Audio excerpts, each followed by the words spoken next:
them I don't convert. This is a calling, have you heard? Bring all the lovers to the fold. No one is gonna lose their soul. Now all my days I've been searching to find out what this life is worth. And through the books I've looked, oh yeah, through time I've searched, yes. It's love, love is my religion. Love is my religion. Love is my religion. All we need is love. Say it again. All we need is love. Well, I don't want to fight you. Hey, let's go fly a kite now. There's nothing we can't cure, and I keep you in my arms for sure. So don't let nobody stop us. Free spirits have to soar. You know, with you I share this gift. And this gift that we now know. Oh, love is my religion. Love is my religion. Love is my religion. All we need is love. All we need is love. Yeah. Well, I'm done searching now. Found out what this life is worth. Not in a book is it found. Oh my friends, it's all around. Yeah. I don't condemn, I don't convert. This is a calling, have you heard? Bring all the lovers to the fold. No one is gonna lose their souls when it's love. Love is my religion. Mama said, love is my religion.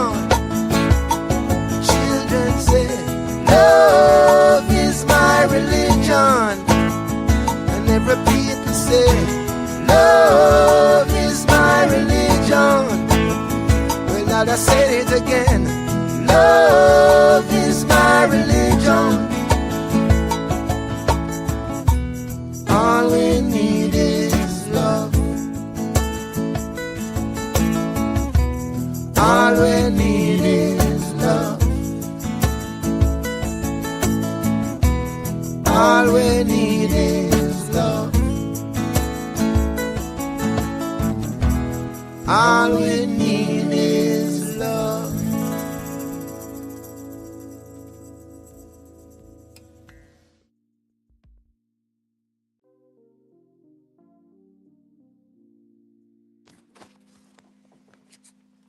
Mic check, mic check. AC, can you hear me? Yeah, you crispy. Aye. What is up and what is going on? It's your boy Marky Dan the Historian, and I'm back with my co-host AC. We coming to you from the Democracy Briefing with another great live stream, another great live show for the people. Shout out to everybody currently in the chat. I already see my two biggest supporters, Angie Baby, Vacay Bay. Salute to both of you ladies. You're always pulling up on time. And I see my boy, my Boricua brother, Green Banana Juan Claudio. That's my STN brother. Shout out to the whole Sports Talk Network, all my brothers. I appreciate each and every last one of you. If you're in the building currently and you haven't left anything in the chat, please smash that like button. If you're new to the channel, please subscribe. Democracy 101 is up to 410 subs. We are 90 subs away from 500, and I'm trying to get monetized. So please help your boy out. We bring great content to the people. We bring great news, well, not great news, but we bring news to the people, and we bring pro democracy perspectives on this channel in this time when we are controlled by a ruthless, fascist, corrupt, nationalistic, almost want to say theocratic, but nah, these people don't believe in God, government, and regime in the Trump regime. But before I get into the topics, AC, my brother, how you doing? Man, everything's great, man. Just finishing up some my work and gonna take a couple of days off and relax and stuff like that, and just start submitting it and see what unfolds. That's beautiful to hear. I hope to hear great news coming for that nonprofit that you've been putting together. And I hope they're great news for you in general, my brother. I've been having a great month so far. Last month was a great month for my business. We collected a lot of money, collected a lot of consultations, did a couple of closings. So we were pretty flush with cash. For April, we always do pretty well, but last month was a great month for us. So I'm very happy, very blessed to be up here with you in the month of May, and we're gonna chop up the news as we always do, my brother. So coming to our first topic, and once again, everybody that comes in the building, take your shoes off, wipe your feet before you come in my house, ring my doorbell, as Blue Blood Sports TV says, smash the like button. Come on now, help your brother out. I'm a young independent creator trying to do my thing. But to the first topic of the show, AC, and we always got to start with this. It's the Iran of it all. So it's been a pretty topsy turvy, as it always is, picture of what we are seeing in this current quote unquote ceasefire. Just this past Monday, on Iranian, at least on Iran state TV, they were reporting that missiles were fired at U.S. naval ships. U.S. Central Command, they then refuted that claim. They said that it was a French frigate and a UK frigate that was hit by Iranian missiles. They then said that they destroyed the Iranian missile boat. We then came back Trump then came in a couple hours later. His typical unhinged schizophrenic rants talking about power. He's gonna bomb all the power plants and all the bridges if Iran doesn't make a deal. He then comes out with project. They didn't even call it an operation. They call it Project Freedom, where he pledged that the U.S. Navy was going to be escorting merchant vessels through the Strait of Hormuz in an attempt to break the Iranian blockade, which essentially that would be a violation of the ceasefire, and that would be a return to hostilities because Iran would not just let them do that. They would be firing drones and missiles at them, and the U.S. would obviously have to respond and destroy those drone launchers and those missile launchers. Within a couple of hours, Donald Trump halts Project Freedom. So Project Freedom, I mean, it literally died on the same day. He then comes out and says that talks are going really well with Iran. Iran is saying they're going to hand over all their nuclear material. They're going to hand over all their ballistic missiles. They're going to open the strait and they're going to end the war. So something like that. A proposal has been sent over to Tehran. It's being reported that Iran, its leadership, whoever that is, it could be the IRGC, it could be the younger Khomeini who's now in charge. It could be the Democratic leadership, the president of the country, which I doubt. But nobody really knows who is talking to the United States at this point. And if a deal was even agreed to in Iran, would it need the last thing? My bad. Can you hear me, AC? I went out for a second. Yeah, you good though. You good. It just Oh, got groggled, but you we can still hear you. yeah, my phone it went black for a second. But anyway, we don't really know who would even be accepting that deal at that point. It could be the younger Khomeini, who some reports say that he's disfigured beyond repair. Some say he's dead. Others say he's just in hiding after the U.S. and Israel killed his father, his wife, and multiple of his children. Or like I said, it could be the president of Iran or the foreign secretary who's running the show. We don't know at this point, but I highly doubt that Iran is going to hand over its enriched uranium. Uh, this deal that's on the table, that's at least that's being reported, Trump and Washington, they want a 10-year moratorium on enriching uranium, which again is essentially the same deal Barack Obama had. And if we had stayed in it, we could have had friendly negotiations to continue the moratorium past 2025, which is when the JCPOA was set to expire. Instead, this idiot pulled us out of it. He then bombed Iran, killed Soleimani, their top military general, and then Iran said, "You know what? We're going to enrich to 60%, and we're going to use that as leverage." Now, at this point, I have no clue how this is going to happen, or really how this conflict is going to end. I have no faith in Donald Trump or his negotiators. Marco Rubio is not even at the table negotiating this stuff. It's Jared Kushner and Steve Witkoff, the same dudes who are supposed to end the Ukraine war in 24 hours. And then we find out Steve Witkoff, through a leaked phone recording, was actually coaching the Russians on how to sway Trump, essentially. So this is all happening with the backdrop that in about a week, Donald Trump is going to be flying to Beijing, where they're going to wine and dine him and convince him to probably give up Taiwan sovereignty, which that in itself will be a disaster. So nobody really knows what is going to happen. We keep hearing this line out of the administration right now, currently, AC, that Iran has no cards. We destroyed their entire military. They have nothing left. They're in economic collapse. Well, the Washington Post, and I sent you this article, AC. The Washington Post got their hands on a confidential intelligence report, and I'm going to read a couple of excerpts from it, but it starts out: a confidential CIA analysis delivered to administration policymakers this week concludes that Iran can survive the U.S. naval blockade for at least another 3 to 4 months before facing more severe economic hardships. Four people familiar with the document said, a finding that appears to raise new questions about Donald Trump's optimism on ending the war. So there's that.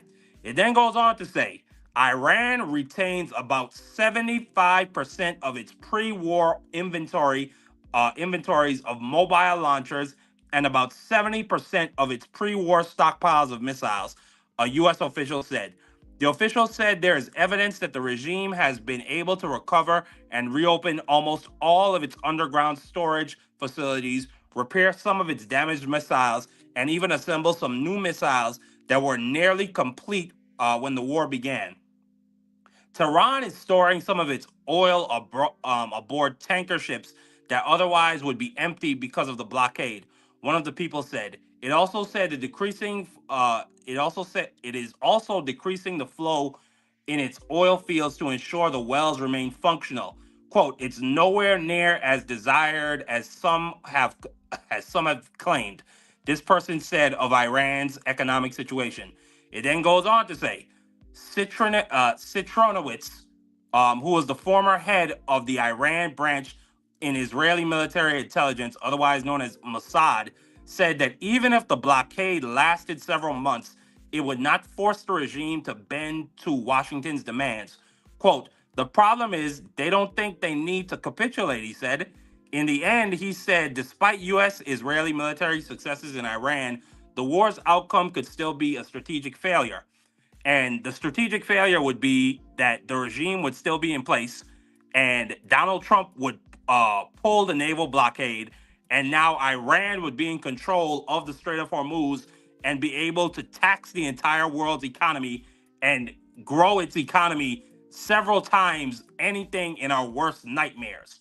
So there's the issue of the fact that we have an orange idiot who doesn't have the leverage that he thinks he has. And not only is he not willing to admit to himself that he doesn't have the leverage he thinks he has, he's not willing to negotiate like he realistically has the leverage that he thinks he has, which is almost none. Because on top of the fact that Iran's economic situation and their military situation is not as bad as the administration is saying it is, Iran is a dictatorship. Iran is an autocracy. So even if the economic situation gets bad, they don't have to listen to their people. They can literally just gun their people down in the streets like they did a couple months ago. Whereas in the United States of America, we are a democracy. And we have some very important midterm elections coming up. And I just want to show these numbers. I send these numbers to you as well, AC. This is an ABC Ipsos poll, which came out on April 24th, I believe. And this is Donald Trump. Donald Trump's approval rating right now is 37%. 62% of the country disapproves of this orange idiot. That is a super majority of the country that now disapproves of Donald Trump. And he is underwater on every issue. Almost every issue, a super majority of the country is giving the orange guy the middle finger and telling him that he sucks. Even on the issue of the border and immigration, these are things that are supposed to be Republicans' strongest issue. He's now underwater by 54% of people disapprove of how he's handling the U.S.-Mexico border. And now almost 60% of Americans are saying they don't approve of how he's handling immigration. I want to get into the taxes on the economy and the inflation of it all in a second, which, it is just staggering. The level of people that disapprove of his handling of cost of living, of inflation. 66% of people disapprove of how he's handling the Iran situation. 65% of people disapprove of how he's dealing with our allies when he drags his foot on top of them and he tells them that they're useless and that their soldiers didn't even really die in Iran or Afghanistan, and they stayed behind the front lines. And just the dumbest things he just says the dumbest shit imaginable. It's like he just sits there and says to himself, how can I prove that I'm a stone cold fucking idiot today? How am I gonna prove it today? So on top of all of this, AC, Iran still has the ability to escalate. Right now, in the Bab el Mandeb Strait, I think that's what they call it, which is the access strait, which is the choke point for merchant ships to get to the Suez Canal and Red Sea through, where it opens up in from the west. It's the access point for merchant ships coming from the Western Indian Ocean to go through the Red Sea and then get to the Suez Canal, then to the Mediterranean, and then to the European countries. Iran still has the ability to close the strait because the Houthis are lined up directly on the Bab el Mandeb Strait. On top of the fact, the Houthis are now using Somalian pirates to do their bidding. In the last week, 4 merchant ships, one an oil tanker, the other a fishing ship, and 2 other cargo tankers have been held hostage by pirates, Somalian pirates. The Houthis, they got struck at least 3 times in the last week, where a Houthi commander was killed by some Emirati proxies in Yemen, and then 2 big ass strikes in their military hubs, which some people think it was the Israelis, some people think it was the U.S. Neither have claimed responsibility. It could be another strike by the Emiratis and their proxies, but a lot of people think, the experts at least, I'm not an expert in this field, they think that the Houthis through their allies with Al Shabaab, which is an Al Qaeda group that is in Somalia, that is currently running an insurgency against the government. They think that they're now putting out a feint, essentially, to the U.S. to let them know, listen, come to the table and negotiate fairly, or else we could close this bitch down too. Not even through lobbing missiles and drones at the ships, like how they did back in 2024 and 2025. They could close it through piracy. So there's a lot of just moving pieces to this. I don't have any confidence, like I said, that this war is going to end in the next week or even month. And it just further exasperates the situation because the price of diesel, the national average for the price of diesel AC, is now $5.67. We are 15 cents away from surpassing the record $5.81 per gallon of diesel that was under Biden. And what coincided that record price hike in diesel AC was 9% inflation. We saw the inflation report last month. Inflation rose by an entire percentage point to 3.3%. The new inflation report for the month of April is going to be coming out, I believe, on the 13th, so in about a week. This could be disastrous for us. And it goes back to that point. Before I let you come in, AC, Iran does not have to give a fuck about how their people feel. They don't have to care at all. They can literally just gun them down in the streets if they even come out to try and protest. We have to, or at least our politicians, they're gonna have to listen to us because they're gonna be on their asses next January if they don't fix this shit. So I'm gonna let you come in, AC. And what's your thoughts on the situation overall before we move on to the next topic? Well, the way I feel about it is basically this. What, this is a situation that it makes it hard to, really be able to discuss and really get to the core of everything, because at the end of the day, you're talking about the voting public, and this is the same public that no matter what happened in this first term, that he shouldn't have never been elected and shit like that. People elected him. They looked at him as truly a lesser of two evils, and I just look at it like, how could you even look at this man in that vein? It makes no sense, because of who he has shown to be, and who he is outside of politics. You're saying he's good for business, but yet this man bankrupt a casino. Like, how do you bankrupt a casino and you own it? That tells you he has no clue on how to run a business. And if people were saying, well, you need a businessman to really understand America. Well, the government is not a corporation, although the Supreme Court gave that Citizens United rule that made it seem as though America can be bought as a corporation. This is why now, when you write bylaws, whether it's for your corporation or for your nonprofit, you have to distinguish the term of a person, who is a real person, and what is a naturalized person. Naturalized people are you and me. The other, anything else is a corporation. So this is where you have to get into it, get into the mix, and then really understand how we got here and why this orange idiot is in place. And these polling numbers just tell you, okay, you didn't get it the first time. All right, here's the second kick in the head by a mule, because these numbers are indicative of when he was leaving the first time. That got Joe Biden um, uh, president, because of his horrible handling on COVID.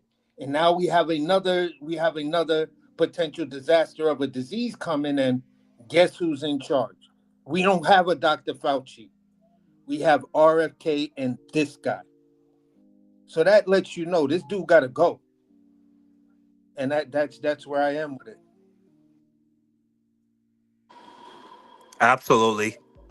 I agree 1,000%. Um, I heard so many people say that, and I still hear people say it. Even like they do this kind of like underhanded, or like they talk out of the side of their neck about Kamala Harris, where they say, "Yeah, Trump is terrible, but Kamala Harris would have still been a disaster. So Trump was the lesser of two evils." Shut the fuck up. Somebody needs to walk up and kick you in your fucking ass. Shut up. You only didn't vote for that lady because she was black and she was a Hmm. lady. Let's just be honest about it. Just be honest about it. Okay? I hear these people say all this stuff. Oh, what? I mean, it was just a bunch of word salad. Trump is the living embodiment of word salad. This man will just talk his ass off about nothing. And literally, he sat on Joe Rogan and talked about, I like to do the weave. I like to do the weave. You know, it's kind of when I just talk about, different things and I'm very knowledgeable about. In other words, I just don't talk about shit. Yeah. Like Joe Rogan sat up there with the man and said, when you got in the first time, what was that like? What was your experience like governing? And he just started talking about like the window drapes and the color of the paint and the Washington and the Lincoln bedroom and all this whole other stupid crap. Like, I mean, could you imagine if Kamala Harris did even an inch of some of this crap? If Kamala Harris started tweeting out schizophrenic tweets talking about it's going to be power plant and bridge day and a whole civilization is about to die, they would be talking about cuckoo Kamala, hot flash Harris. They would say, oh, see, this is why a woman can't be in charge. Hmm. I don't ever want to hear this bullshit again. You had a drug addict in Elon Musk, a man who is a self-admitted user of ketamine and other pills, who was running Doge, not even wasn't an agency that hasn't even been created by Congress. Elon Musk ran it, wasn't even appointed by Congress, wasn't even approved by the Senate. This guy had 22-year-old kids making life-changing decisions for people that have given their entire life to serving the United States of America. And then you had to And rehire them back because then you, he you had to rehire them realized back. that, These fucking oh yeah, we idiots fucked up. fired Ebola experts. They fired nuclear stockpile experts, AC. Yeah. You cannot like make that level of stupidity up. You really can't. And now we're in this situation, AC, where by the way, touching back on the first term, I'll say this. Before COVID, even though now that I'm older and I understand how Donald Trump drove up the deficit by cutting taxes and then increasing government spending, the economy was booming. It was great. And he even had a coherent trade strategy where, okay, I placed strategic tariffs on China, not 120%, but 50% on their EVs so we could protect our EV market and protect our Well, car market. And then I renegotiate the NAFTA deal and I come back with whatever he called that shit. Come back with the Trump Canada and Mexico deal, which he got elected to do. I showed you those numbers of the voters in Michigan and in Wisconsin who wanted that deal to be renegotiated. But the thing is, AC, that was not Trump. Trump had very smart people with him, people that were moderates, people that had sense in their heads, people who if Donald Trump came to them and said, I want to tariff the entire world. We're going to drive them to the table. They would say, Mr. President, like, no, like, we're the United States of America. We don't have to do that. They'll just come to the table if we ask them to. He doesn't have that. He has yeah, Howard Nutlick. He has Scott Bessent. He has fucking Rita. He has Pete Hegseth. He has fucking Cash Patel. well, in the economy part, a lot of that stuff uh, was put together by Obama with his first two administrations. So he inherited the greatest economy, or Exactly. Yup. at the highest boom of the He economy. inherited a Yo, that well-oiled, well-running machine, and then he exactly. cranked it We up. we we were damn near, we were in a really really good position. You know what I'm saying? We were starting to literally pay down on the debt and still have a surplus of making those regular payments and stuff like that. Even though the Republican Congress tried to like force feed Obama and say, "Well, listen, black man, you're not going to be spending our money recklessly." Okay, no problem. I'll just take your Republican bills on how you guys say you're going to do it, tweak it to format a Democrat bill, and we'll get it passed. And guess what? The core of the bill that's now making this economy work was Republican, but we gerrymandered it and flipped it, smacked it, flipped it, rubbed it down, and now it's working for the economy. So in the Obama administration, it just showed no matter how many times that they tried to crap on his administration, he showed that listen, at the end of the day, if we both sit down at the table, look what we can really do. Now, this is just me messing with your bills, because y'all definitely not letting nothing that I put forth get passed. So we're gonna tweak your bills that you guys will vote for, being that you have the House and the Senate in this second term or whatever. But at the end of the day, we're gonna flip things and we're gonna make this joint work. And that's the great part of his presidency, and that's what Donald Trump inherited. And then he went on a war path to dismantle all of that.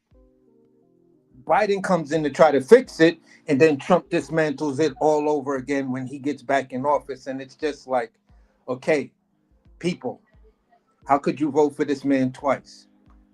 If I'm the type of person that says, listen, I can't stand this guy's guts, but let me just give him credit on the one or two good things that he might have done, even though I can't stand his guts. Number one, that was when he pardoned uh, uh, I forgot the boxer's name.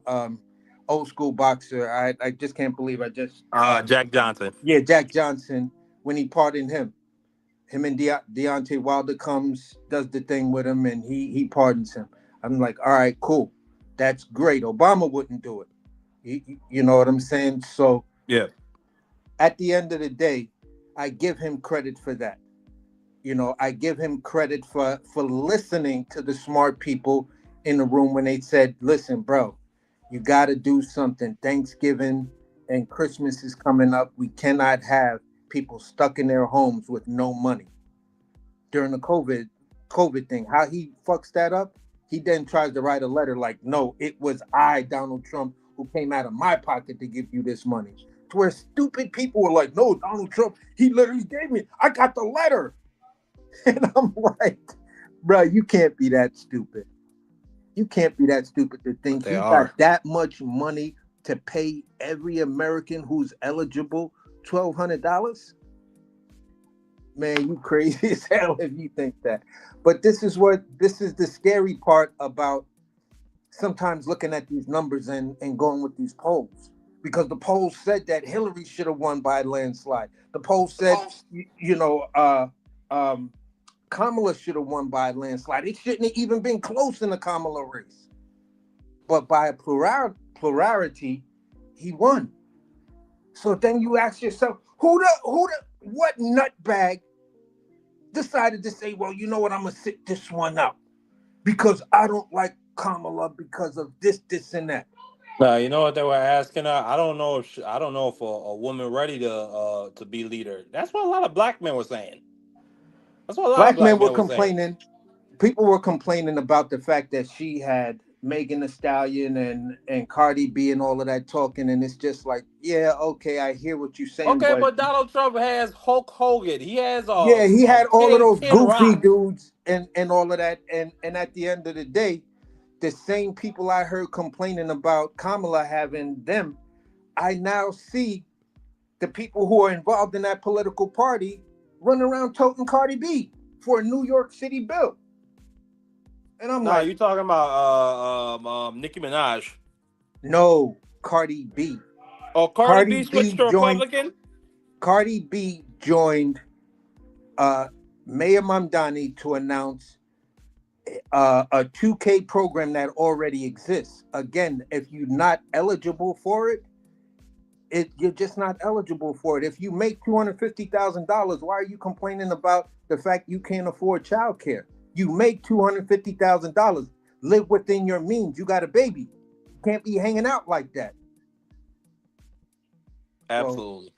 so at the end of the day, that's something that happened. But the over under point that I'm making is that the polls say one thing. The polls are snapshots. The actual proof in the pudding is when people are standing in that booth and they close that curtain, and then they're standing looking at all of those names, and what name do they click that ballot for? These are the things that sometimes worry me, because the American public, the majority of people knew how bad Donald Trump was, but they still voted for him twice, in some cases three times. So Well, I hear what I'm you're just a saying. little bit skeptical Yes. on rocking with the poll numbers. Like, that's the biblical thing that's gonna make X, Y, and Z happen. I absolutely hear what you're saying. What I will say is that those polls with Hillary Clinton and Kamala Harris, they were relatively close. There's a certain margin of error. Even in these polls, there's about a 3% margin of error.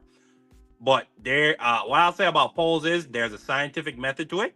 Are they are they the gospel or the Bible? No, not at all. It's like you say, when people get in there and they vote, they don't know what the future is gonna hold, and they have their own preconceived notions of a black woman or a woman in general being their leader, and they're gonna vote how they want to vote. So I will say that, AC.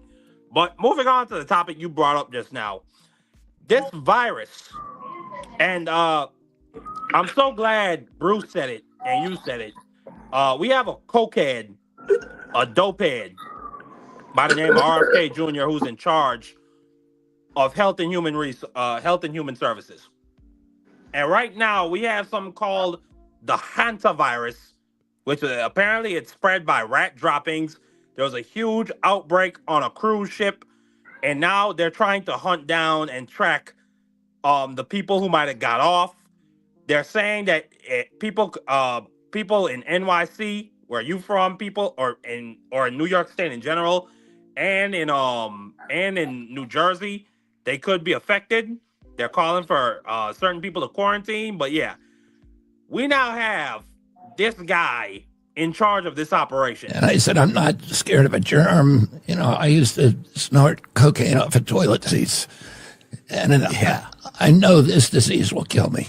Right. Like, if I don't. That's who we have in charge of this effort right now. So I'm gonna just say prayers. We've been through this before, people. Try to socially distance. I'm not exactly sure how this virus spreads itself. I'm sure it spreads in the same way how most viruses spread from Yeah, human to human. it has But a this is eight. some It has scary a shit because this is from what I hear, it's killed about 3 to 5 people now. So it's yeah, a and it has deadly a eight virus. week. It has a 8 week like incubation period, but within the first 2 to 4 weeks, you'll start to see symptoms. So the symptoms will be, um, like a cold like symptom. Then it moves into like thigh and lower back, muscle aches and slight headaches and stuff like that during the 4 to 6 week. And then after that, you're going to start to have respiratory issues, going in from 6 to 8 weeks while it's fully incubating. And then once it's fully out, then it's a respiratory disease. So yeah, My God.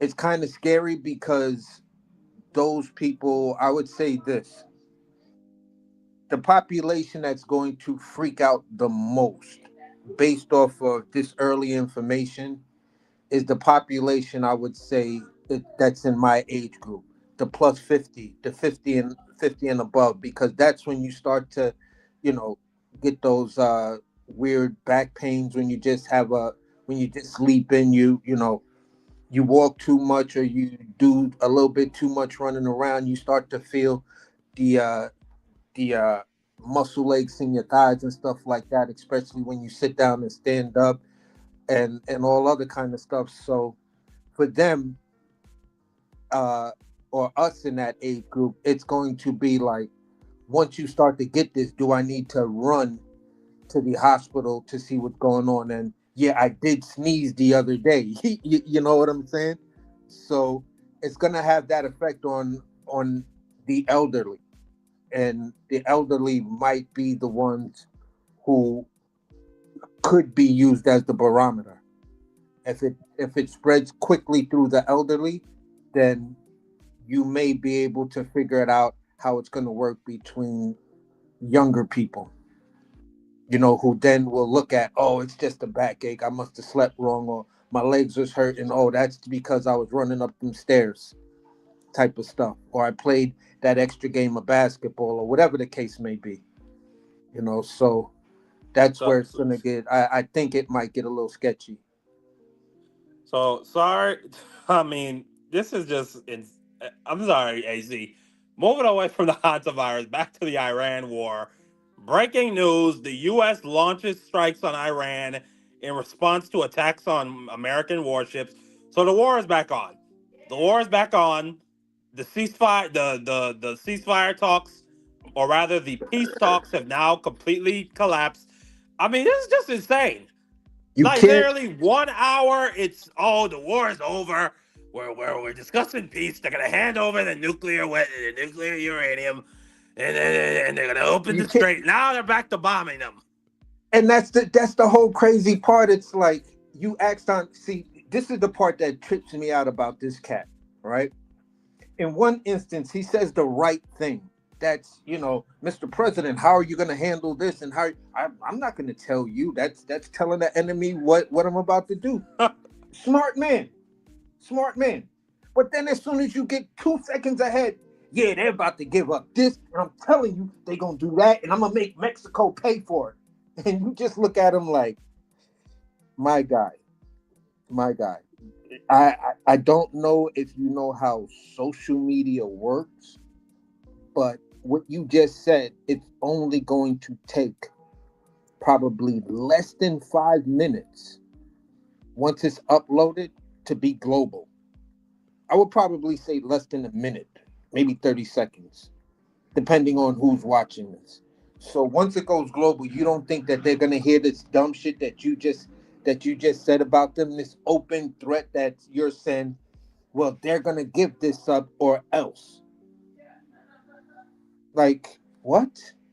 Like how much time passed between you said, yeah, on our way back from Iran and the straits, we're gonna stop at Cuba, park our big ship about 100 yards off, bro. That big ship 100 yards off the coast is stuck. It ain't going nowhere. You know what I'm saying? That's called being beached. 100 yards from the shore, you're beached. So you telling them we're gonna beach this boat, and then Cuba's just gonna say, okay, we give up. So you just signal the same thing you said you don't want to do, but you keep signaling. How about this, Donald Trump? The same advice I would give a boxer named Shakur Stevenson. How about you just shut the fuck up and do it? That's what I was about to say. You know, just shut up and do it. Listen to Biggie. Real bad boys move in silence and violence. So, I just don't know, and I can't. I'm in the same boat as you and everyone else. I do not see an end to this war no time soon. And parts of it, the longer it goes on, it keeps making me think of Nostradamus' prediction of the Third World War that would happen because the U.S. had an unconventional president that basically kept on antagonizing the war over there until Russia got in, China got in, and everybody else got in. Like, bruh, you're done. What are you doing there, man? You're now messing up the global economy. So if you don't stop this, we gotta attack you. So yeah, this is his own stupidity, and none of the people in the room, especially the drunk guy who's actually quoting Samuel Jackson, Samuel Jackson Oh, Bible Jesus verses, Christ. he's leading the military. So it's like, okay, people, let's all have a heart-to-heart intervention. Let's all sit down in the room. Pete Hegseth is in charge of the army. How do you get to a ceasefire when you got Pete Hegseth in charge? You don't. Simple math. I I mean, can't. that guy should have been fired last year after that whole. I mean, just the Houthi war plans leaked text. It's like he thinks that shit is cool. It's like he texted that shit to the group chat saying planes just took off, X, Y, and Z time. Houthi targets struck. Houthi target's gonna be struck in the next X, Y, and Z minutes. It's like he said that shit to be cool in the group chat. It's like, who the F is running our country? And then the last Secretary of Defense we had, who was a black general, who was a part of the invasion of Iraq, who drove his command APC all the way from Kuwait all the way to geez, I forget the name of the capital of Iraq. But the point is, that guy would have never stooped to this level of not only retardation, but just utter incompetence. The man is a drunk. I mean, Pete Hegseth is a drunk. He's cheated on all three of his significant others. He has multiple children by all of these women. He's not trustworthy about anything or anyone. And not only that, I forgot to play this clip. This is a CNN investigation which shows the true level of damage Iran has done to our bases in the region. I just want to play this quickly. Camp Buehring, Kuwait. American soldiers enjoying a karaoke night at one of the biggest U.S. military hubs in the Gulf. That was then. This is now. A once bustling American microcity in the desert, nearly empty and heavily damaged after a weeks-long barrage of Iranian missiles and drones. One of many U.S. military facilities in the oil-rich Arabian Peninsula, targeted by Iran even as the U.S. and Israel pummeled the Islamic Republic's large arsenal. So what impact have Iran's strikes had on America's footprint in the Middle East? A CNN investigation found evidence of unprecedented destruction. We can reveal that strikes damaged at least 16 U.S. installations across 8 countries. According to our analysis and sourcing, that's the majority of American military positions in the region, and some of them are virtually unusable now. A U.S. source familiar with the situation told us that they'd never seen anything like this at American bases, that these were rapid, targeted strikes using advanced technology. Iran's main targets? Multi-million-dollar aircraft, like this Boeing E-3 Sentry, which gave the U.S. a huge amount of visibility over the Gulf. It's out of production, and in today's money, it's worth nearly $500 million. Critical communications equipment. Look at these giant golf balls. They're known as radomes, and they protect satellite dishes vital for data transmission. In this base alone, Iran destroyed all but one of the radomes less than a month into the war. And crucially, radar systems. Highly sophisticated, expensive, difficult to replace, and critical to air defense. A second U.S. source, this one a congressional aide familiar with damage assessments, described these as the most cost-effective of the targets. Our radar systems, they said, are our most expensive and our most limited resource in the region. For U.S. allies in the region, there's a dilemma. In some ways, Iran's show of force makes the U.S.'s presence in the region even more necessary to Gulf security. But there's a new reality here, which is that U.S. military installations, previously seen as formidable fortresses, have turned into sitting targets. As a Saudi source told me, the war has shown Saudi Arabia, that's the U.S.'s longest-standing Arab ally, that the alliance with the U.S. cannot be exclusive, and it is not, in their words, impregnable. To get a sense of just how vulnerable U.S. facilities have become, have a look at this. It's the war room at Qatar's El Udeid Air Base, the theater command and control hub for U.S. air power across 21 nations. struck not just once, but twice. And according to a U.S. source, causing significant damage. The base had been largely evacuated at this point, and no casualties were reported. Iran's visibility over its targets has never been clearer. In 2024, according to the Financial Times, Tehran secretly acquired a Chinese satellite, known as the TEE-01B, a massive upgrade from its own satellites.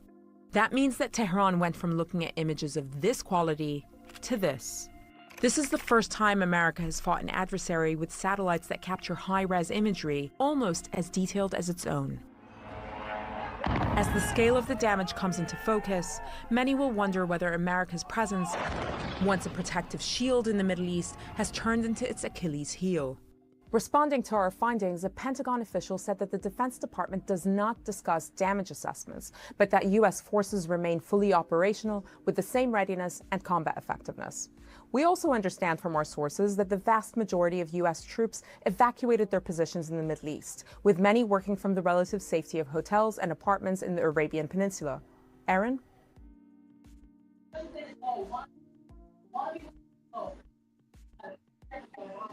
My bad, AC. I just got a phone call.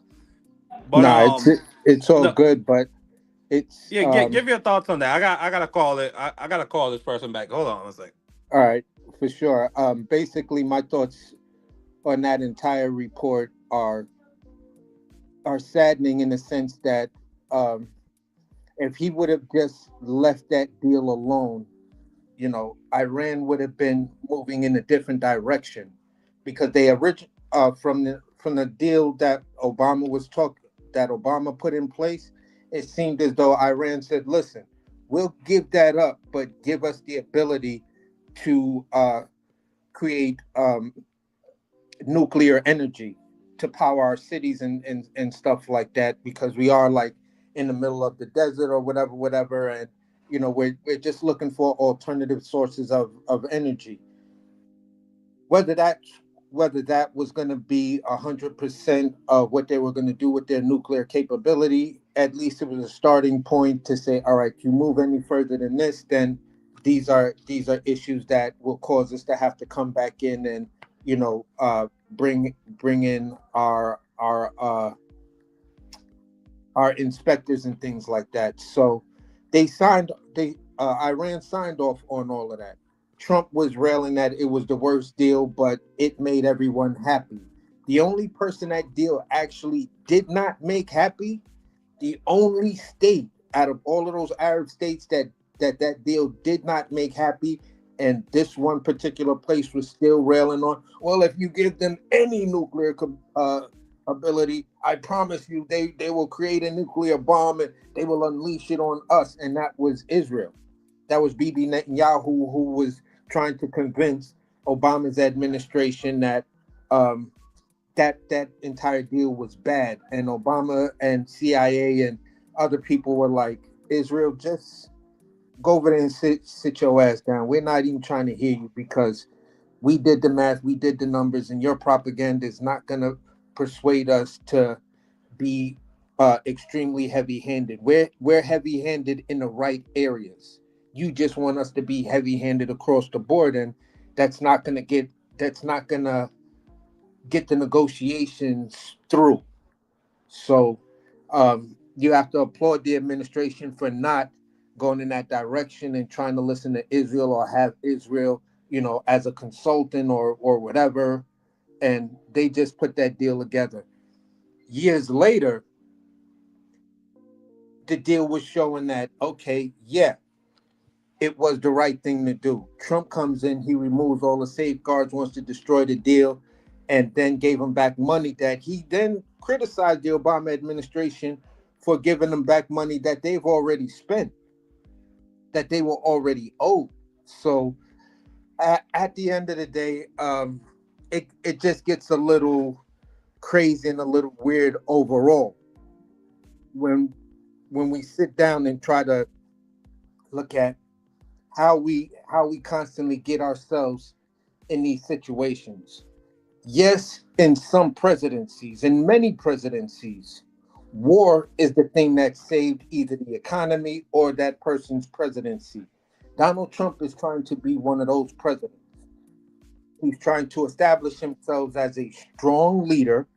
He wants to be talked about in the same vein as Ike, as Roosevelt, and some of these other uh, presidents or people who went down in history for doing great things in military conflicts. But there's nothing great you can accomplish here because you started the fire and now you want the credit for putting out the fire. That's not how shit works. And that's Donald Trump's biggest problem. He thinks that, you know, history, his people in the now situation feel good. They're not going to remember. They're so full off of propaganda and populist rhetoric that they can't see anything. It's when you're that full off a Thanksgiving meal that you sit down and try to watch the football game and you can barely watch it because you're falling asleep. That's basically what's happening to Donald Trump's followers. They're so full off of his rhetoric that they can't see that the long-term goals. Right now, it seems he may be trying to act strong, but the long-term goals, there's nothing strong about what this man did. He gave up the basket. He gave up the gold. He gave the bank robbers the keys and the combinations to the vault. So what do you think they're going to do 10, 20 years from now? This is a problem that, you know, the younger generation is going to have to deal with. That's Marky Dance. That's every one of the young people who follow Democracy 101. This shit's going to come back to haunt you, you know, because of what he's doing right now. And that's the problem with people, with these politicians that want to get involved in the Middle East. Look at what happened with Bill Clinton trying to clean up Ronald Reagan's mess. Bill Clinton had a nightmare. Then the numbers had to keep increasing because the escalation of what was going on. Then Bush, both the Bushes, you know. So at the end of the day, the Middle East, in my entire existence of being a human on this planet, being an American, the Middle East has been a thorn in the political side my entire existence. For the young people, it's now, you know, Israel. The Middle East was pretty much being toned down. You know what I'm saying? There were some issues with Saudi Arabia. Saudi Arabia says, you know what, we'll get our shit together. You know, we built this whole city named Dubai, and we want all the wealthy people to come there. We can't have the opinion that everyone holds against us if we want people to spend money in Dubai. So they had to clean their shit up. Israel, like, there is no incentive for Israel, for the Israel government right now. You're the biggest welfare recipients probably on a global planet when we talk about on a global scale, and you're not doing what you're supposed to do with it. So the young people have every reason to be upset with you at this point. You are my generation's Middle East. Now you're causing forever wars because we have a weak president. The difference between Obama and Biden, Bill Clinton, notice Netanyahu does not get along with Democrat presidents because they're like, bro, we're not rocking with that. We're going to send you the money that we agreed on. We're going to send you the military, all that extra shit you talking. No, we're not going for that. But the Republicans on the opposite side are like, well, are you sure? Okay, I have a lobbyist who has a contract with this military company. So, yeah, we're going to vote for whatever conflicts you want us to get into because then we can make money off of that. You make money, I make money, everybody make money. Hey, listen, everybody who's sitting in the audience, there's money under your chair. And that's the way the Republicans look at this. Democrats look at it like, listen, we made a deal. We just want to honor the deal. That's it. You know, and that's where some of these younger Democrats that come in that are heavily funded by foreign entities because of the Citizens United thing, you know, and sometimes just where I ended off to bring it kind of full circle. The super PAC thing, it's a weird game to play because someone can open a super PAC and you not even know it. They can open a super PAC in your name as far as your campaign is concerned. Then that in this era can be a tool to pull you down. Well, listen, I didn't form this super PAC. These people over there formed this super PAC for me. They were followers, and they just decided, you know what, they're gonna form this super PAC. So the whole super PAC argument, yes, 100%, it needs to get out of here, because once the second phase of that Citizens United thing that said, listen, you do not have to disclose where this money comes from, that gives you the leverage to anybody. If I wanted to take down an opponent, a political opponent I didn't like, and you were on my side, and I said to myself, you know what? What's an effective way I can get at this person without being slanderous? Just let the internet do what it do. You know what? I'm gonna open a super PAC in that person's name and broadcast it. What are you gonna do Absolutely. about it? Absolutely. The super PAC things, it needs to be shifted. There needs to be a constitutional amendment put in Exactly. place. Or it could be, I don't know, like an ethics rule that's placed into Congress. I don't think it'll happen for at least another decade Yeah. until people really get sick and tired of it, or until we really have this. I'm gonna call it a revolution where the super PAC people just lose in mass, and then we have real independent people that are actual representatives of the people in Congress. And to Sir File Player in the chat, can you name two good Republicans?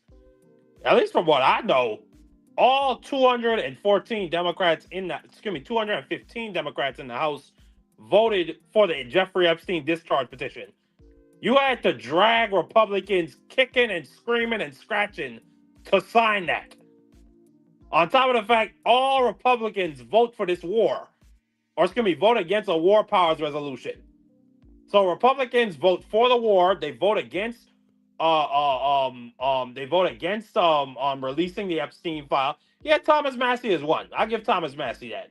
I give Thomas Massey, but Thomas Massey is a libertarian, and to be very specific, he drags his nuts on Donald Trump every chance he gets. He's very independent, and a super PAC BC is essentially a giant you could call it I forget what's the tax term for it. I forget what's the tax code or whatever they call that. It's essentially like a big donation scheme where these big corporations pour money into them to buy off politicians. So that's that. And until we get rid of, I mean, you have the NRA have their own super PAC. The auto workers union, they have their own super PAC, which I don't necessarily have a problem with them. They seem to be pretty principled. But the biggest one that is a problem to me is AIPAC, the Israel super PAC. They control our Congress, and me and AC, we have conversations and arguments late into the night on how important they are. I think they're going to be very important in this next upcoming election, and it's going to be shown. But nonetheless, I wanted to comment on that video and salute to Rose T. You're always on time, Rose T. Much love to you. Much love to you. I hope you can pull up if you get a chance. But to that CNN investigation that we just saw, this entire war has been a failure. And now it appears that Pete Hegseth and the Pentagon are lying to Congress when they went to Congress and testified under oath that they estimated that only $25 billion have been spent or lost in this war. You have THAAD radar tracking systems that have been taken out. And then they keep saying this thing that the Iranians don't have the ability to hurt us. Did you hear what they said? They bombed the what they call it, the El Ayaded. I think that's what they call it, the El Ayaded Air Base in Qatar, which is the command and control center for Central Command in the Middle East. They bombed it. So they have the ability to hit our commanders the same way we have the ability to kill their Ayatollah. Now, thankfully, at least from what we've heard and what has been reported, nobody was killed in that. But this entire war has completely unmasked the U.S. I'm not going to say as like a weakling, but we're fucking weaklings. Yeah, I mean, look at this. Look at this background I got right here. This is the United States of America. For me, it We're exposed getting dog walked. It exposed our government leadership and this administration as having the weakest leadership that the global world has ever seen from America. I mean, if you even go back and look at, all right, what's his name? Damn, why am I so bad on names today? Bush? No. The first Republican who got into trouble. Nixon? Yeah, Nixon. When you look at Nixon's foreign policy, that man was a badass. He wasn't letting shit get by. You know what I'm saying? You may not like, his criminal activity. You feel what I'm saying? But Nixon didn't have a problem. He was like, look, you fuck with us, it's just not going to end well for you. So the best thing you can do is just, we all stay calm. We all sit down at the negotiation table and we negotiate. And that's what I appreciated, about many things in those early days of politics. And to whereas for a young person looking at the strength of the country you live in and stuff like that, yes, at that point, yes, at those times, America was showing strength, although some of the American people just didn't appreciate it, and rightfully so. It all depends on what side of the political scheme, political argument you are on. So when it comes down to Donald Trump, and I'll land right here, when it comes down to Donald Trump, Pete Hegseth, the FBI leaders, anyone, Kristi Noem, trying to justify the Venezuelan strikes and stuff like that. Look how far we've come from striking those boats in Venezuela. And we were saying on this show that, yeah, he's going to start a war. He's going to start a war with somebody, because you don't do stuff like this if you're not looking to start a war. So once he tested the ground with Venezuela and then invading Venezuela, he was like, yeah, we good go. We good. We got this government not really wanting to challenge us. Congress ain't really challenging us, because what the fuck is the Democrats going to do? And excuse my language on that, but really, what are they going to do? We got the House, we got the Senate, we got the Supreme Court, and we got the presidency. Nah, so if I player, I don't have the time. AC, if I let you up here, me, AC, Rose T, we just gonna be putting foots in you, and this and combating all your inaccurate perspectives on this one. I appreciate you though, Survival Player. I let you know that all the time, because you always pull up, you always smash the like button. But I'm gonna see if Scholar could go live later, or this Friday, or this Saturday, and we could cook over there. But no, I'm not gonna break up my show to just have nonsense up here, respectfully. And salute to everybody over in Rose T's chat. But good evening, Miss Rose T. How you doing, Rose T? Hey, Marky Dan. Hey, AC. How y'all doing? Good. We're having a blessed evening. Listen, I think you were very right to tell him no. I already told you I'm not mature enough to handle a debate. Yeah. Yeah. Yeah, I saw that the other day, but that's okay. That's okay, because me and AC, we go back and forth all the damn time on different things. Till like 1-2 o'clock in the morning. Yeah, it'd be like that. But I think it's healthy to disagree. Not even sometimes, but a lot. That just let me know AC's not a bot. But there you go. One of these days. I want to know your thoughts, though, Queen. The Iran war is back on. Literally, as I was talking about, there's going to be peace talks, and Iran is reviewing the U.S.'s proposal. We then get breaking news, and this was reported by the Washington Post, that Iran fired on more U.S. warships, and U.S. warships fired on Iran, and they even fired into Iran. Jesus. So the war is probably back on. The price of diesel is about 15 cents away from surpassing the record per gallon. We could be in hell within summer, by around July time. We could be in a recession. But let me know your thoughts Well, overall. I absolutely believe that. This is by design. Nothing that's happening right now is something that's, oh my goodness, what's happening? This is by design. Not only do you have warmongers in the Congress that are totally behind this, 100%, Lindsey Graham. You also have And sorry to cut you off. And Democrats. One Democrat in the House, Jared Golden, who, by the way, he just announced he's retiring, which is good because this bitch ass is gonna get voted out and destroyed in the upcoming elections. It was a 214 to 213 vote to enforce the war powers resolutions against Donald Trump, and he was the one wow. Democrat that sided with the Republicans. Yeah, because they're all. So I personally don't believe they have any real ideology. I think their ideology is money. The electorate who are believing these Zionist principles and believing that this is, God's plan, the electorate is eating this up hand over fist, right? But the Republicans, some Democrats, even the Democrats that quietly vote, are voting the right way, but quietly hoping it'll sway in the other direction because they don't want to lose their votes. This is all by design. The war fighter, all of them, they're making money hand over fist, sending poor people's kids out to die for something that doesn't need to happen. We all know this is a cover for Epstein files. We all know this is the way to fight Israel's battles. The peace talks were destined to fail. Israel never agreed to any of the things we agreed to, and for some reason we're lockstep with them. So this is by design. I don't see this ending anytime soon. I low key, I hope Russia and China intervene because that's the only thing that's going to sit us down. China is not going to do shit. They're an export economy. This war is hurting them, and if there were to be like a global war, it would destroy them. But I understand what you're saying because we have an orange idiot who, like you see in his background, is getting dog walked by Netanyahu, who has all the Epstein files, who has all the dirt.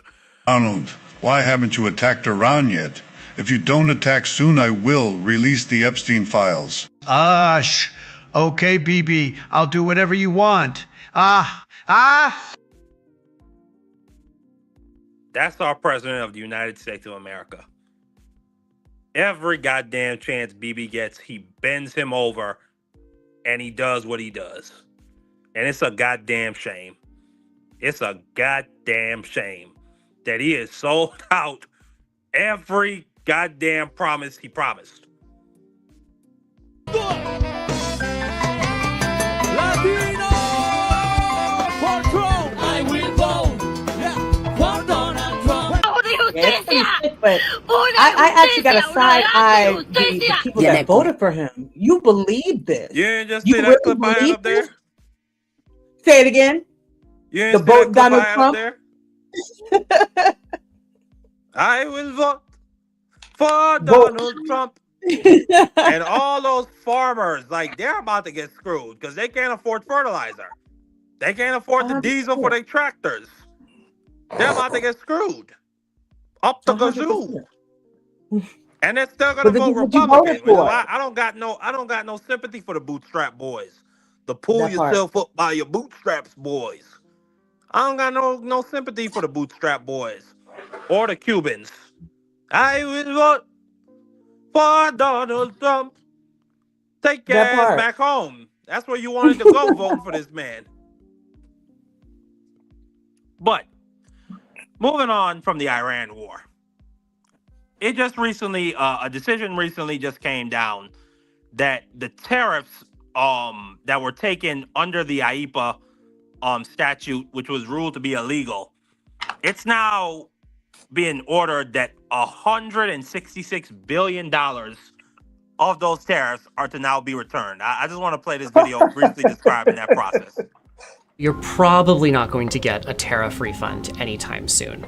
The Trump administration is going to begin returning about $166 billion collected under a set of tariffs that the Supreme Court recently declared illegal.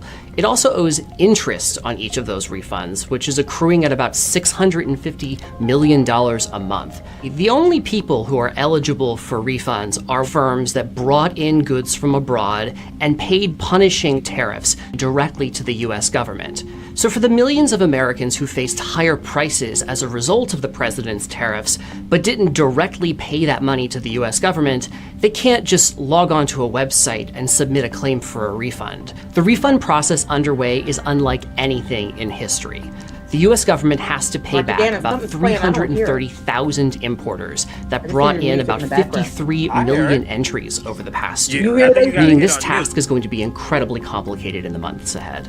Companies were allowed to start submitting claims on April 20th. They had to pull together that documentation, send that information to... AC, you hear it? Okay.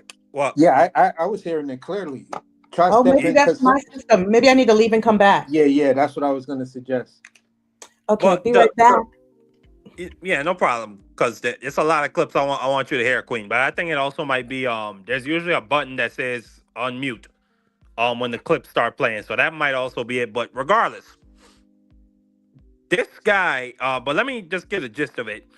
So Americans, we paid an extra $1,000 because of the tariffs last year. So prices went up. Not only that, let me let Rose T back up. But the gist of it, Rose T, we the consumers are not going to get any refunds on tariffs. All $166 billion are going to go back to the businesses that had to pay money that had to pay the import taxes to bring in stuff from overseas. Well, so I just want to be clear. No, but hold on, before you go, AC. I just want to be clear. Americans last year, because of the tariffs, paid an extra $1,000. So whether you had to get car parts that had to be ordered from overseas, you paid extra money on that. Whether it be food or bourbon or different things you got to get from Canada or Mexico, we get auto parts from over there. You had to pay extra on that. Or vanilla from Madagascar, you had to pay extra on that. Or the tariffs on coffee beans from Brazil, you had to pay extra on that. Americans overall, according to the American Tax Policy Institute, had to pay an extra $1,000 in tariffs. Now the businesses that had to pay those tariffs, and then they pass it on to the consumers, they are going to be reimbursed. So on top of the money they took in from consumers, they're now also going to get back their money that they paid on the tariffs. And just to further be clear, it's not like this tariff money it was held in like a special government account for tariffs. No, that money gets taken and then it goes to the Treasury. And then it gets mixed in with all the other government funds, which is, we have none. We're running deficits. So we're going to run we're going to run another $166 billion in deficits paying back these businesses and these corporations. So the rich get off more. On top of the fact the richest people in this country are going to further get off more with the Trump tax cuts that have been extended. And now they're going to get tariff refunds that's going to increase our debt. On top of the fact the deals that he quote unquote struck, or the framework of deals, died. So it's like there was no point to it. It's just like the people just paid extra for tariffs. No, that's all that happened. It was like, this is an absolute disaster for his economic policy. It was a planned, predicted jump off. Early on, I was watching before MSNBC became another wing for Donald Trump or whatever, or they started to bend the knee. Right before things got really weird with Rachel Maddow, she does these little things that says, watch this space. And she didn't do it on the show. She did it online, like her own, out of her own home studio. And she was talking about how the tariffs will make millionaires into billionaires, and billionaires will collect even more money. Because the thing is this: if you go back and look at the housing market crashed, right? And then all of those things got bailed out, which then that housing market crash is the catalyst for creating the progressive and having the rise of the progressive socialist movement, because it was first labeled as the Occupy Wall Street movement and things like that. Elizabeth Warren, many key players were in it, and things like that. And when you look at that market, they knew what was going to happen. But the bigger companies, the too big to fail companies, started to bet on the fact that this shit was going to fail, because that's when you short the market. Once you short the market, that's one of the fastest ways to make money in stocks. You're just betting against the guy's success. And you betting against the guy's success, and you're a major company, guess what that does? It almost guarantees that they don't make it. Some companies come out with the mere fact of, yeah, we're doing what we're doing, but guess what? We're hoping that the major companies short us so we can make money, and then go ahead with the bigger plan that we're going to do. Now, the point I'm saying this is the tariffs was shorting the American public to the tune of this. You know, the law and all the statutes say, even if Americans come out their pockets and pay more, there is no direct mechanism that we have to give this money back to the American public, because there are no laws on the books. There is no precedence. So we can get away with this. Have the American government pay these tariffs for us. We collect all of this extra money from these tariffs, and then when it's time, because we know that they're not doing what they're not following the government procedure and how to implement tariffs, and the Supreme Court's already did us a huge favor by voting against them. Oh my God, when all of this hits the fan, we're gonna be looking at millions and billions of dollars that are just gonna fall in our lap. Because yeah, we're paying out, but we're collecting while paying out, and now we're gonna collect 3 times the amount on the payback. Oh, this was a brilliant business decision. Oh, kudos to all my little MIT, students and stuff right like there. that figured this shit out for me. You said it right there, AC. This was a long game. And then, like, the crazier part is, before I let you come in, Roasty, Howard Lutnick's son, who runs his investment brokerage bank, they were trying. He had his brokers basically floating trades to people where they would trade their rights to tariff refunds for about, like, if they paid $10 million in tariffs, they were gonna say, "Hey, we'll buy 100% of your tariff refund rights for $2 million." That's the type of shit that they were floating in the beginning. Now they're saying they didn't go through with that, but that's the level, like, that's how predatory these people are. That they not only knew they were going to collect the refunds in the end, but they were also going to bet against the tariff or bet against the tariffs in the beginning. So not only could Trump and his corporations and the different wealthy business people that invest in the administration, knowing that they were going to get their refunds, even the investment brokers were trying to bet against the tariff refunds, knowing what was going to happen, knowing that the tariffs were going to get refunded anyway. These are some fucking scary ass people. But Roasty, I want to get your thoughts. Roasty. What's your thoughts on the predatory nature of the game? I mean, it's a dog eat dog world. This is the world of the free market. Right. And they run this goddamn country. It's a shame. That's true. That's very true.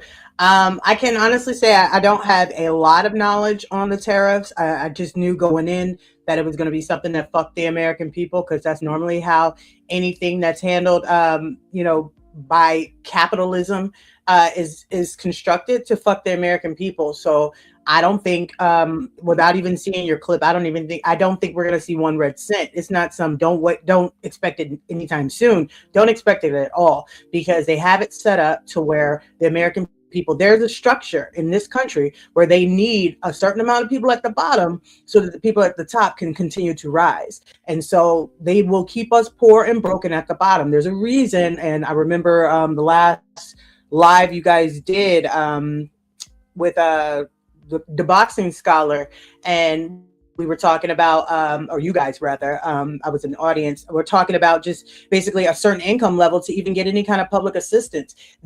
It's designed to keep us broke. So we're never going to see that money. It is designed where people can cut corners and they can go and buy somebody else's debt or buy somebody else's refund. And then they can, capitalize on it while we are still broke. So we pay into things. We never see a return on our investment. And then we still end up having to pay on the other end when the prices inevitably do not go back down. That's all I got on that. I don't have a lot on the tariffs. Absolutely. I hear. I mean, Well, I it's just just a wanted to say, goddamn crying shame. Like, I gee, just wanted this to is say, I just wanted to say this on the opposite side, because my sector is the restaurant industry. Most of the innovative, energy efficient equipment is coming from Europe. Many countries right now that I speak to on a regular, not countries, but equipment companies that are in other countries that have some of this amazing stuff. They're like, no, at this point, we're not doing business with the USA. The equipment is gonna be under tariffs, so we're not interested at this time with even shipping one, because it might be, you might be paying, if their piece of equipment costs 10,000, you might be paying $30,000 to get it. And I was like, wow, that's madness. When it comes down to food, like Marky was talking about, that's where I'm a person that says, you know what, deal with local farmers. You don't have to deal with tariffs.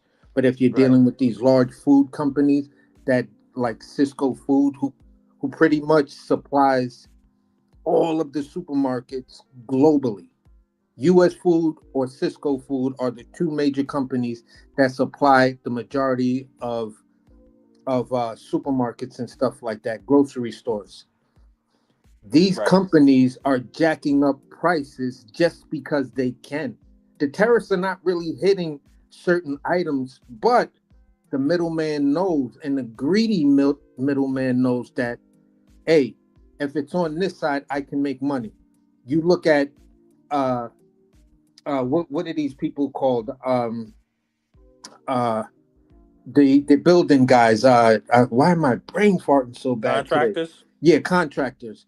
You got contractors who are saying, well, it's the tariffs that are making, the price of this Let's see. job You more got to get expensive. lumber from Canada. You got to get a lot of concrete mixture comes from Canada. I mean, shit. That's just how it is. And yeah, in that vein, yes, you're absolutely right. But if you're talking about building green, and this is where, for me, I'm always in this space. I know LEED. I know what LEED is about. I remember when LEED first came about after the hurricane that hit the Midwest that destroyed that whole town, Grainsville. So LEED came about because of that. If you build LEED in this country, you're only using sustainable wood sources, and most of those sustainable wood sources actually come from America. Right. So at the end of the day, what the problem is they're telling us all of these problems, but no one, and this is where I keep saying the populist talk, because the populist talk goes like this. Yes, the economy is bad. Gas prices are very high. This government is not doing what they're supposed to be doing on both sides. The Democrats won't make deals and the Republicans are pushing too hard. That's the populist talk to get everyone feeling something. Oh yeah, that makes me angry. It's both sides of the government, and yeah, we need to do something about this. The Trump populist talk is it's No, other I'm country, just it's saying the immigrants. populist No, on, I get what you're saying. I get what you're saying. on Go both ahead, finish sides. up before I go. Go ahead. Yeah, so real fast, no one is telling you the absolute answers. The absolute answers are sustainability. But you can't push sustainability because then they're going to call you tree huggers and all of this other stuff. And whoever's pushing the sustainability type stuff is not going to get elected. That's just the reality. The smarter you are, the least likely chance you will have to be elected because stupid people believe stupid shit. And And that's just the reality of it. that's just the unfortunate truth of it. Because tariffs, all you have to do is just literally watch a 5 minute video and they'll explain to you how stupid tariffing the entire world is. Yeah. And I broke it down to a really simple, and I'm gonna break it down to a really simple equation for you, Roasty. Let's say you're in the burger business, and I'm not going to include any of the costs of doing business like rent or security or paying X, Y, and Z taxes or paying X, Y, and Z inspection costs and whatever and all that great stuff. Let's just say you're in the burger business, and it costs me $8 for burger materials to get bread, to get burger meat and all that burger parts and all that great stuff. And then I pay $1 for labor. That means it takes me $9 to put this burger together, and then for a worker to put it together and put it out and sell it to the public. So in order for me to make a profit, I would have to sell it for at least a profit of $1. I would have to sell this burger for $10. Now, if Donald Trump comes in and he puts a 40% tariff on burger parts coming from Indonesia or wherever the fuck, that adds about 40 cents to the burger parts cost. So now the burger parts are going to cost $8.40. So now to put the burger together, it's going to cost $9.40. So now on my profit, I'm losing 40 cents. So I can't run a business like that. So I can either pass the cost on to the consumers and make the price of the burgers $10.40, or I could cut back on my labor and I could cut people's hours, or I could fire people and bring my labor down from $1 to 60 cents. Either which way, this is not a good way to run your economy, because you need strong labor and you need affordable prices for your economy to work well. You need affordable prices so people can be out there buying things and pumping money into the lifeblood of your economy. This fucking guy put his foot on everybody and every goddamn material that everybody needs coming from anywhere. And it's like, listen, tariffs are not inherently bad. Like I said earlier, China has an unbelievable and affordable EV car market.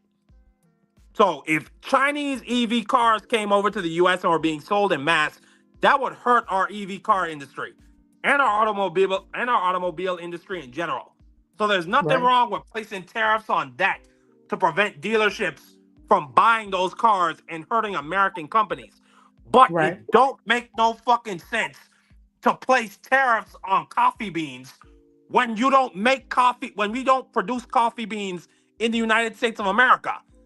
It don't make no fucking sense to place tariffs on vanilla and bananas when we don't have vanilla and bananas in the United States of America. Right. So that's the whole, it never made any sense from the beginning. If you're gonna do tariffs, you need to be strategic about it. This guy, there's nothing strategic about this guy. He's just a big fucking dummy with a big fucking mouth. Right. And his thing is, if he wings it enough and he's confident, that's one of my things that my mother taught me about Donald Trump. Because when my mother was getting her business major, she said that she loved Donald Trump back in the 80s and 90s. Really? Because Donald Trump said, even if you got a rusty piece of crap 1950s Ford, you take that rusty piece of crap You shine it up as much as you goddamn can, and you sell the hell out of it. And you come forward with delusional levels of confidence. And that's what this guy did. He saw, like, people did not look at the fact that tariffs are a rusty piece of crap Right. that was never going to make it down the fucking road, that wasn't going to make it past the block. And now here we are. I mean, any final thoughts on Roasty before I move on to the next topic? Just that you nailed it. That's literally what it is. He's full of shit. And I am just flabbergasted that people fell for this shit again. So I have no choice but to think that maybe they didn't fall for this shit again. Maybe they didn't believe his lies. Maybe it is the racism that satiates them, because I don't see any kind of benefit that he's bringing to these people other than the privilege of you. What is it? You don't have Owning to the be ashamed to be white anymore. You know what I'm saying? And I'm trying to figure out when they was ever ashamed to be white. So I at this point, they have to know. So you're playing in my face to tell me, no, you really believe this second time around that this guy meant anything and knew any fucking thing. He's a clown.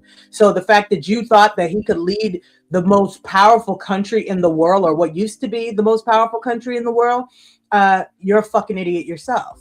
You know what I'm saying? That's all I got on that. I just want to end off with this real quick. Go ahead, AC. Be brief though. It's the old saying: you don't learn nothing from the second kick in the head from a mule. That means you should have learned the first. Right. So what that means is this: let's go back to his first term, because I always say it's a plethora of history and a plethora of precedents within his first term. When he dismantled the Canada and Mexican deal, within that Canada and Mexican deal, all of these soybean farmers and these commercial corn farmers, we grow corn that we can eat, and we grow corn for soy lecithin, which is used to grease grill the drills that drill down for oil and stuff like that. It has a strong chemical usage in the commercial space. Same thing with these soybeans.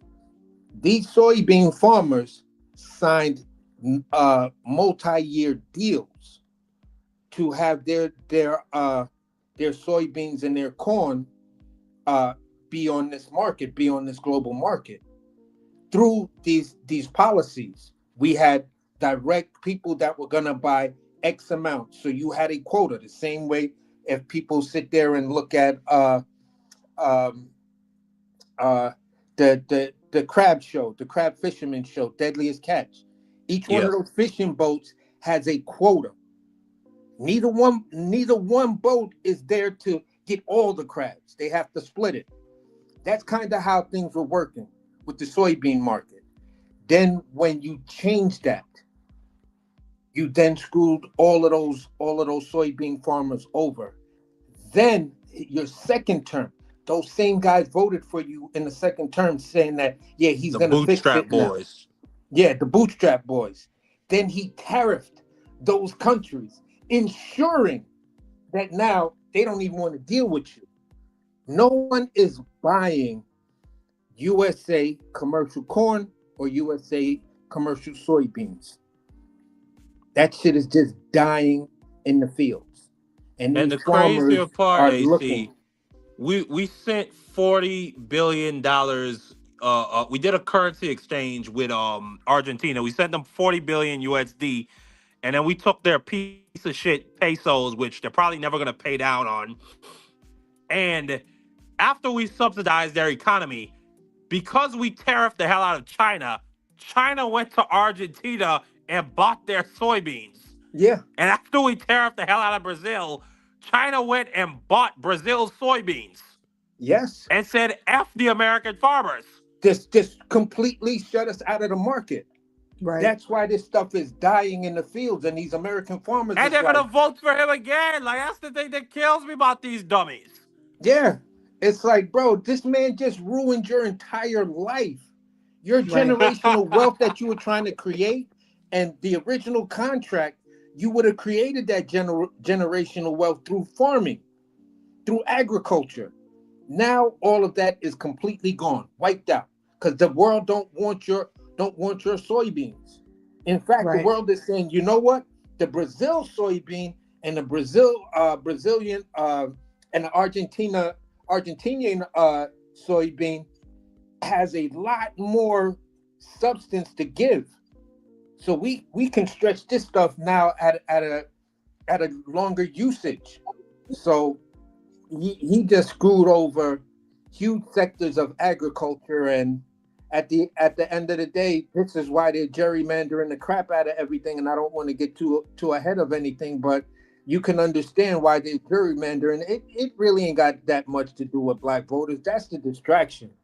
You're gerrymandering so you can stay in power, because everyone knows how bad you're fucking up this economy. And everyone knows that you screwed over American farmers. And these American farmers are furious with you. Now, the Arkansas, Alabama, those farmers are probably still going to vote Republican, but Iowa, Nebraska, oh, I think they're coming up for a big. I think those Republicans are coming up for a big surprise. I think we might be able to flip a Senate seat in Iowa this upcoming November. But What moving they'll most on, likely do is just stay home. yeah, absolutely. Not only that, they're pissed. They're really pissed in Iowa. Like, they're really pissed after that broad got on stage, Joni Ernst, the senator, if she got on stage and they said, but Joni Ernst, people are going to die if you cut Medicaid. Oh, everybody dies eventually. Stop. Just chill out, bro. And she had to resign after that. She had to resign from running again. As But she like, no, should have. but still, this is not good for people that are not in the same tax bracket as Donald Trump and Jared Kushner. We have Right. gotten screwed, and we're going to just have to see what happens. But I want to move on to the Scott Jennings of it all. Scott Jennings, for those of you who don't know who that is, this is Scott Jennings. Scott Jennings is a political commentator on CNN.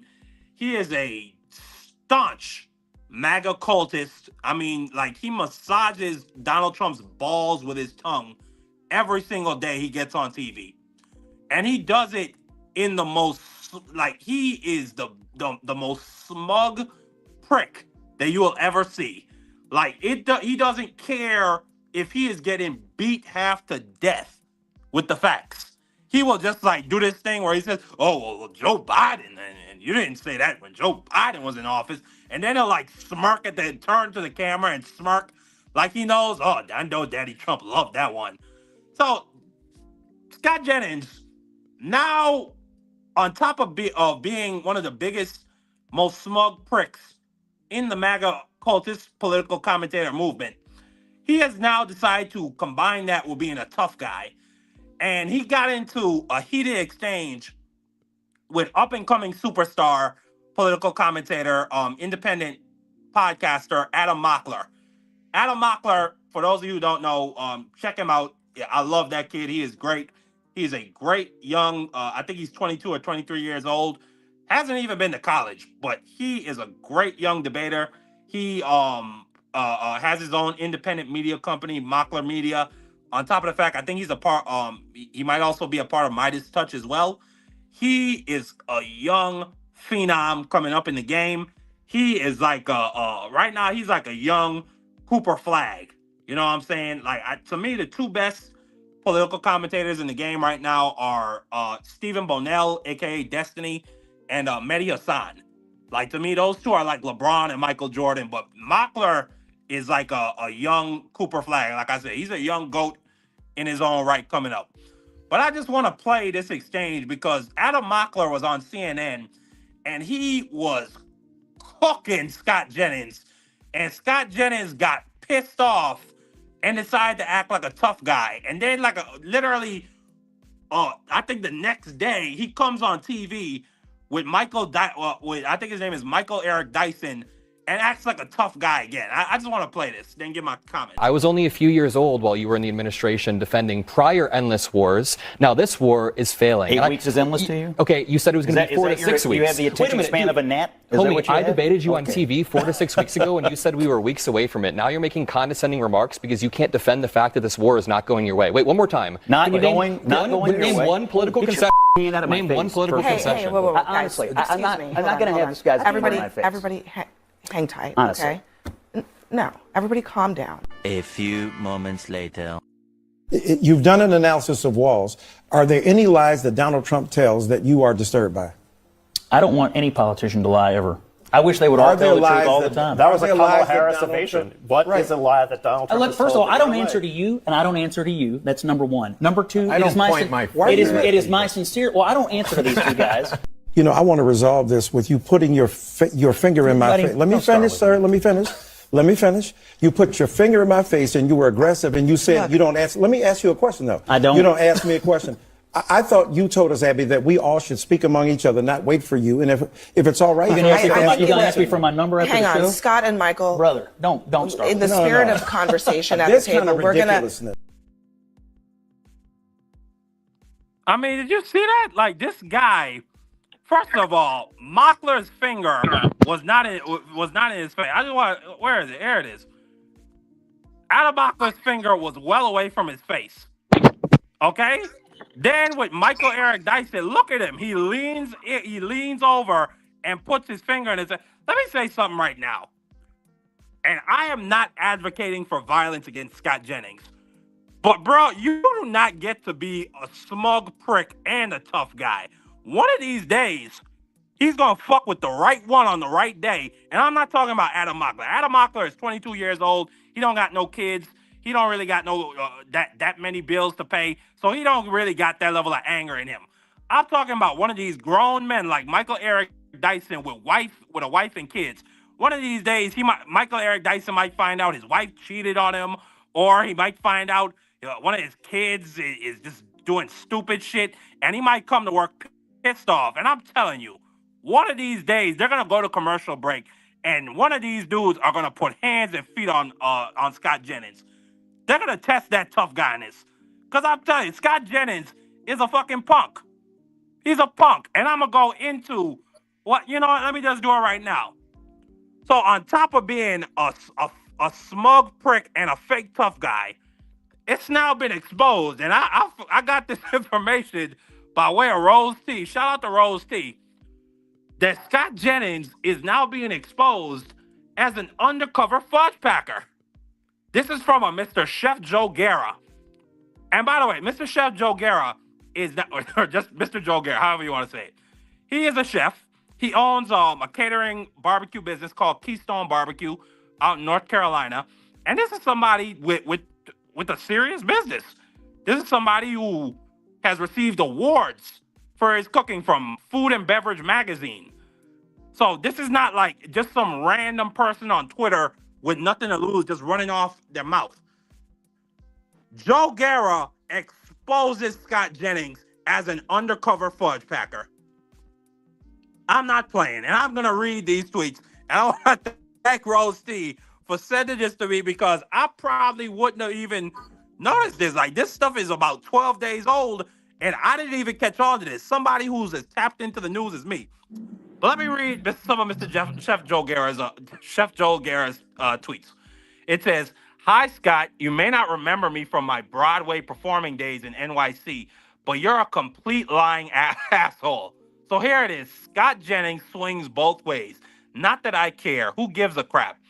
But he's lied about this since 2009, and there are at least 100 photos of him at Fire Island bars from back in the day. At Adam Mockler, ask him about this on CNN next time." Oh my God. It continues. He goes on, "Scott Jennings is a liar. He was a liberal Republican and hitched his wagon to his orange master because Trump blackmailed him and there's money there. If you want to know how Trump gets away with crap, just ask anyone who performed in the arts between 2002 and 2010 in NYC. He blackmails everyone. Good news, Scott. Now it's out there. So you can be honest. It further goes on. He further goes on. He says, remember when you stumbled out of the trailer park, which I guess is a bar, at 4 a.m. with a guy named Richie and kissed him for 30 minutes at karaoke night? Remember when you hung out at the Playwright and tried to take over some dancers, which I assume were men? Oh, then there's the extensive hanging out at Pravada, which is a gay club in Houston, or excuse me, Pravada on Houston, which I think is a gay club in D.C. Remember those frosted glass bathrooms? Yeah, everybody else does too. I want to let you know that threatening Chris Murphy, who, by the way, Chris Murphy is the senator, and Scott Jennings essentially said Chris Murphy was guilty of treason because he had a sarcastic post about the Iran war. And Guerra goes on to say, Chris Murphy, a genuinely good person, has pissed off. Scott Jennings threatening Chris Murphy, a genuinely good person, has pissed off a lot of people who are going to blow up your spot. Take it down and apologize. Let's see if I get served with a cease and desist. Bring it. But I'm not your biggest problem.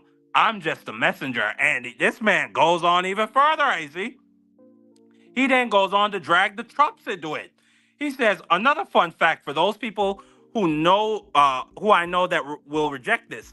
I went on 6 dates with Ivanka Trump when I got to NYC from London. She thought I was hot in the show I was in at the time and waited backstage for me. I was broken up from my significant other at the time before her, and I got back together. And I got back to together. Well, I don't know what he meant by that. Yes, I've met the orange asshole. Told her dad was a piece of shit and didn't want to see her anymore. So bring it. So he wants all the defamation smoke. He wants them to sue him. He wants this shit to go to discovery. And guess what? Scott Jennings has yet to respond. This is not some Twitter troll. Like I said, this is a real business owner with assets and stuff to lose. And thus far, they've had nothing to say. But I just want to say, if you want to pack Fudge, listen, I have a belief that this is a free society. The government should not be involved in your bedroom, and you should not be involved in regulating anybody else's bedroom, for that matter of fact, even if you're a private citizen. If you want to pack Fudge. But be open and real about it, bro. Don't be out here bashing gay people and bashing LGBTQ people, and then in the back, you the one packing Fudge. I mean, the other week, we saw Lindsey Graham at Disney World by himself. A 60-year-old man, no wife, no kids. We then see J.D. Vance, his stuff getting exposed. That he used to be a cross-dresser back at Yale. Brian Nome, Christy Nome's husband. We find out he's doing all type of freaky shit. Big breast Brian. Big breast Brian. Mike Johnson. He's been speculated on for a long time. We also know Donald Trump getting exposed for blowing Bubba. What is with all these dudes and just bashing gay people, and then it turns out they like to swing that way behind the scenes? Just be your regular self, bro. If you want to be a Fudge packer, if you want to pack Fudge, listen, I believe sexuality is a spectrum. Okay? What might be fun to me is not fun for somebody else. What might be weird as hell and freaky as hell to me might be the most fun thing another person could ever fantasize or imagine about. If you want to pack Fudge, go do that. This is a free society, Scott Jennings. But the main thing is, bro, don't be a Fudge packing punk, a closeted Fudge packing punk, and then act like a tough guy and a smug prick all at the same time. You are going to get destroyed one of these days. One of these days, somebody with the photos and the receipts are going to destroy you. Or Donald Trump will just get, we'll see that Scott Jennings maybe said something sideways towards him, and he'll leak a photo out there or something like that. Something of such. But this is just, I just have no words. Rose T, I want to come to you first for your reaction because you gave me this information about this man being an undercover Fudge packer. I want to get your thoughts, Rose T, about this guy who acts like a tough guy, but then takes it where the sun don't. But then again, to take where the sun don't shine, you got to be a tough guy. You got to be really tough. So I don't know. He might be. But let me get your thoughts, Roasty. Well, you never know. He could be a top or a bottom, so you're not quite sure Nah, on Scott that Jazz is a one. bottom. He's a bottom. He's a bottom. He don't give off top So energy to me. I tell you He's a like bottom. this. So I tell you like this, I don't judge. I do not judge at all. I think everybody's business should be their own business, and if they decide to share, they share. Unless you are somebody who is hiding in the closet and pointing at someone else and making fun of someone else, trying to take away somebody else's rights while you are secretly in that society. Yes, name and shame. Sunlight is the best disinfectant. So tell it all. I really low-key hope he does give this chef some grief so the chef can spill everything he knows, because you best believe if he's saying it, there's a receipt somewhere. Right? And the more he talks about it, somebody else gonna be like, oh yeah, I remember. Oh, he said what? Oh, okay. And so it's gonna be out there. And I really hope they do it to all of them. Lindsey Graham especially. The bills they get behind, and they privately try to take away women's rights. They try to take away the ability for same gender loving people to marry each other, to include each other on their insurance. Just all kinds of ignorant, ridiculous stuff that has nothing to do with you. It's none of your freaking business. And the fact that he's using his white privilege to point in Michael Eric Dyson's face, because Michael Eric Dyson, as a black man, knows in this country, you got to think 10 steps ahead. And if I punch you in your face for putting your hand in my face, Eric Dyson wanted to put hands on. You could tell he by did. his He face. absolutely did. And you saw every thought go through his brain of, this ain't the time. Just dress him down, put him in his place, get him another day. You know what I'm saying? And so the fact that he can just so boldly do something like this, yes, I really hope that this doesn't die here. I hope that it gets wings and legs and grows. And then I hope they knock everybody else out of that closet while they're at it. Anybody that's being blackmailed right now because you're too scared to live in your truth, yet you're steadily snatching away rights and privileges from people who don't have your position of power. Oh yeah, I want you out there. Other dudes, like, before I come to you, AC, other dudes like that, we discussed, me and AC, and even me and you, Roasty, we discussed Greg Gutfield, Jesse Waters over there on Fox News. Those two are a couple of fudge packers. You can't convince me they're not. And with how like fanatical they are about defending Trump, and Mr. Joe Guerra's quotes about if you were in the performing business in the 2000s, you would understand why people act this way. I get it now. And then Benny Johnson, me and AC, we talked about Benny Johnson on the channel before, him exposing himself that he gets gay ads, which would only happen if you're going to gay porn sites. And then the white stuff that needs to go out and speak on it, like, homegirl, you making it worse. I mean, it's like, bro, why not just, like, it's the level. It's like, this is what makes, like, this stuff really makes me believe that the devil is real. For these guys to be so blatant about bashing gay people, and then in the real time, they're fudge packers themselves. Hey, AC, I'm going to come to you. Firstly, I want to know firstly, if you were on this panel and you were Michael Eric Dyson, as soon as that, I could imagine you would get up and tell Abby Phillips, yo, go to commercial break right now. No. Abby Phillips would actually have fell out of her seat because of how hard I smacked the shit out of this dude for putting his finger in my face. I'm like, listen, we having a conversation. All that Tony Tough guy that you think you about, I'm gonna really show you. Because if I'm not correct, I believe Michael Eric Dyson is a New Yorker, born here. So he will put hands on that. He will put hands on old boy. Easy. You know, it's just more so probably the reason why he didn't do it is because of his age. You let that have been 30-year-old Michael Eric Dyson, he probably would have smacked the crap out of him. Nah, he from Detroit, AC. Okay, so that makes it even worse. That makes it even worse. So all I'm saying is this: for me, when I'm pretty much in the same boat as Rose T. There was a point in my life, right, where because of how I was raised and because of hip hop and because of everything that was brand new. Now, mind everybody, I'm old enough that when hip hop started, I was alive. I don't even think I was a teenager. I might have been 12 years old or whatever, or somewhere around that when Rap is the Light and everything came out and all of that stuff. And we were all us young, minority kids was just blown away by this new culture that was presented to us in this new form of music. And that bred a certain machismo, a certain mindset, men, and we hip hop and we got to stand up and yada, yada, yada, black pride and all of this kind of stuff. So there was no real room. It wasn't until I got into this restaurant called Kiss. And this is where I may have a little issue with old boy calling himself a chef. And I know you did not come up in a restaurant, so you cannot call yourself a chef. You're a cook or a caterer.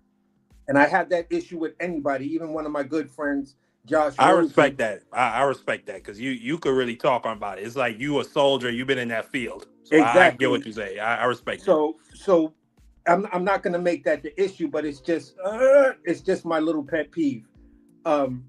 Within that space of me working at Kiss, where I was hired as the executive chef, Kiss was the most popular gay restaurant on all of the East Coast. I had no idea about it. You know what I'm saying? But something felt funny when I went downstairs the day I was hired, because I didn't go down in the basement. I just was in the dining room and everything. Beautiful looking restaurant. I'm just sitting there like, why are all the waiters, all the servers here men? Like good looking men, no diddy, like men that look like they go to the gym. Everybody had on like tight shirts and stuff like that. And I'm like, whatever. It's just the East Village. It's just the village. I go downstairs. There's a glass statue made by Andy Warhol, right? And the glass statue is a man, and they have like maybe a 12 or 13-inch straight light bulb that was the penis. And I'm just looking at that like, okay, where the hell am I? What is this restaurant? So the waiter Norman comes in, and I'll never forget this dude. And Norman comes in, the gayest French guy I've ever seen in my life. Like sparkle glasses, the whole 9 yards. And I'm looking at this dude like, oh my God, the fuck is that? So me and Norman wind up becoming cool. And within that space of working at Kiss, it changed my perception that all they want is love. They want to love the same way I love my girlfriend. They want to love and marry the same way I want to love and marry, my first child's mother. So it was just like, wow, this is different from me. This is a culture shock. And it changed my perception on how I felt, even how I felt about a gay person sitting next to me on the subway. And I was just like, wow, I think my entire existence needed this experience. That's why I looked at the ad, knew that I would get the job within 15 minutes of talking to these people and presenting them with my resume and stuff like that. And that's basically what happened. I wound up working at Kiss for over a year, got them into New York Times, got them a New York Times review and stuff like that. We got 2 stars, but after we got the 2 stars, they decided to close because things got really weird about the LGBT community and stuff like that. And I think this was around the time where only the LGBT community was actually given a permit to do the Halloween parade, because there was never a fight and all of this other stuff. And then all of these straight males were coming at them all kind of sick ways. Somebody broke the window of the restaurant, and the owners just was like, we're shutting it down. And I was like, yo, good luck to everybody. It's a great learning experience for me. So moving on to this guy, there was that point in my lifetime where it was a thing to out someone gay, because the LGBT community was like, well, listen, if you're gay, just stand up, join the movement, and be proud of who you are. Don't run around and give your opinions on stuff, knowing that you're gay, you have a lover. That was extending to NBA basketball players, Major League Baseball players, the amount of football players that came out, NFL football players that I came out to remember be gay. the first NBA player that came out. That nigga got a call from Obama, and he Yeah, was like the 15th man on the team. So yeah. I'll let So you know how important that moment was. just go back and remember that. Now, the first I think in my life, the first openly gay politician was Barney Frank, the co-author of the Dodd-Frank bill, which Elizabeth Warren worked on. Barney Frank was openly gay, and once he became gay, and it was him and Joe Biden who pressed Obama like, look, bro, you got to get on the side of LGBT, the same-sex marriage thing. That's going to be a big issue, so you might as well get in front of it right now. Obama was against it, but then when when he got on board, I believe Barney Frank's wedding was at the White House, or the president overseen, or it was in DC somewhere, where he got married to his partner. And that was like a big thing, during the 2008, 2009 Obama presidency within his first term. So there is like, I don't shame him. I don't actually feel comfortable trying to shame him and stuff like that. But when you have politicians out here trying to pass laws and being super anti-gay, those are the guys that I say, you know what, go after that motherfucker. Because I'm telling you, out of all the gay people I know, they would be like, my gaydar is telling me he is gay as hell. You know what I'm saying? So Absolutely. where I'm gonna land the plane real fast is this: politicians have a right to whatever sexual preference that they want. What you don't have a right is to antagonize, pass laws to discriminate, knowing that you're still within that same vein, and you are the person who are going to go to the rich exclusive places, to where you're always going to be in a closet, and you're going to shame everyone else. Tell someone else, no, you don't have the right to get married. No, you don't have the right to be loved. But I'm going to go to this island over here where, the average cost of the hotel room is $10,000 or whatever. And I'm a do my best impression of a Diddy freak off with Baby O that I possibly can think of. Meanwhile, I'm passing laws against you, and you and I are in the same boat.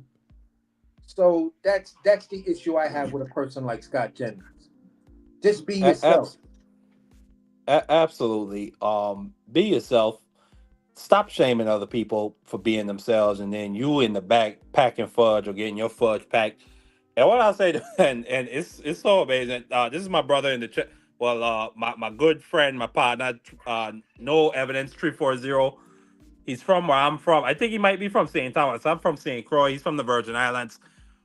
We don't play that stuff. I think it's gotten better, but back when I was growing up, there was no tolerance for any form of LGBTQ activism, or for anybody even acting like they were gay. Okay? I've told this story before, but I've actually seen a gay man get lynched in front of my eyes. Okay? I was driving it. We were driving in the truck, and this dude I think he was like the cousin of somebody of somebody's friend within the truck, and he needed a ride. And I don't know why he chose to sit on top of like the middle console, like where you put all your shit inside of, like in the front seat, because it was a packed truck. It was like 6 of us in the truck. And every time we hit a stoplight, they started beating this nigga over his head. And it's not funny, but they started beating him over his head with bottles, book bags. By the time we reached by the basketball court, they took this nigga out the car, continued beating the hell out of him, and then they hung him up on a basketball court, and we left. And I saw that happen in front of my own eye. I seen when they brought a cruise ship down here, and there was a gay couple by the balcony. There was literally kissing on the balcony. There was gonna be a riot. Like the merchants that were on the dock, you know, where they welcome everybody in and they selling stuff, they were ready to tear down their stands. People were going home to get machetes, to get knives, whatever, to get conch shell, whatever they could bring, because they were not gonna let them off the boat.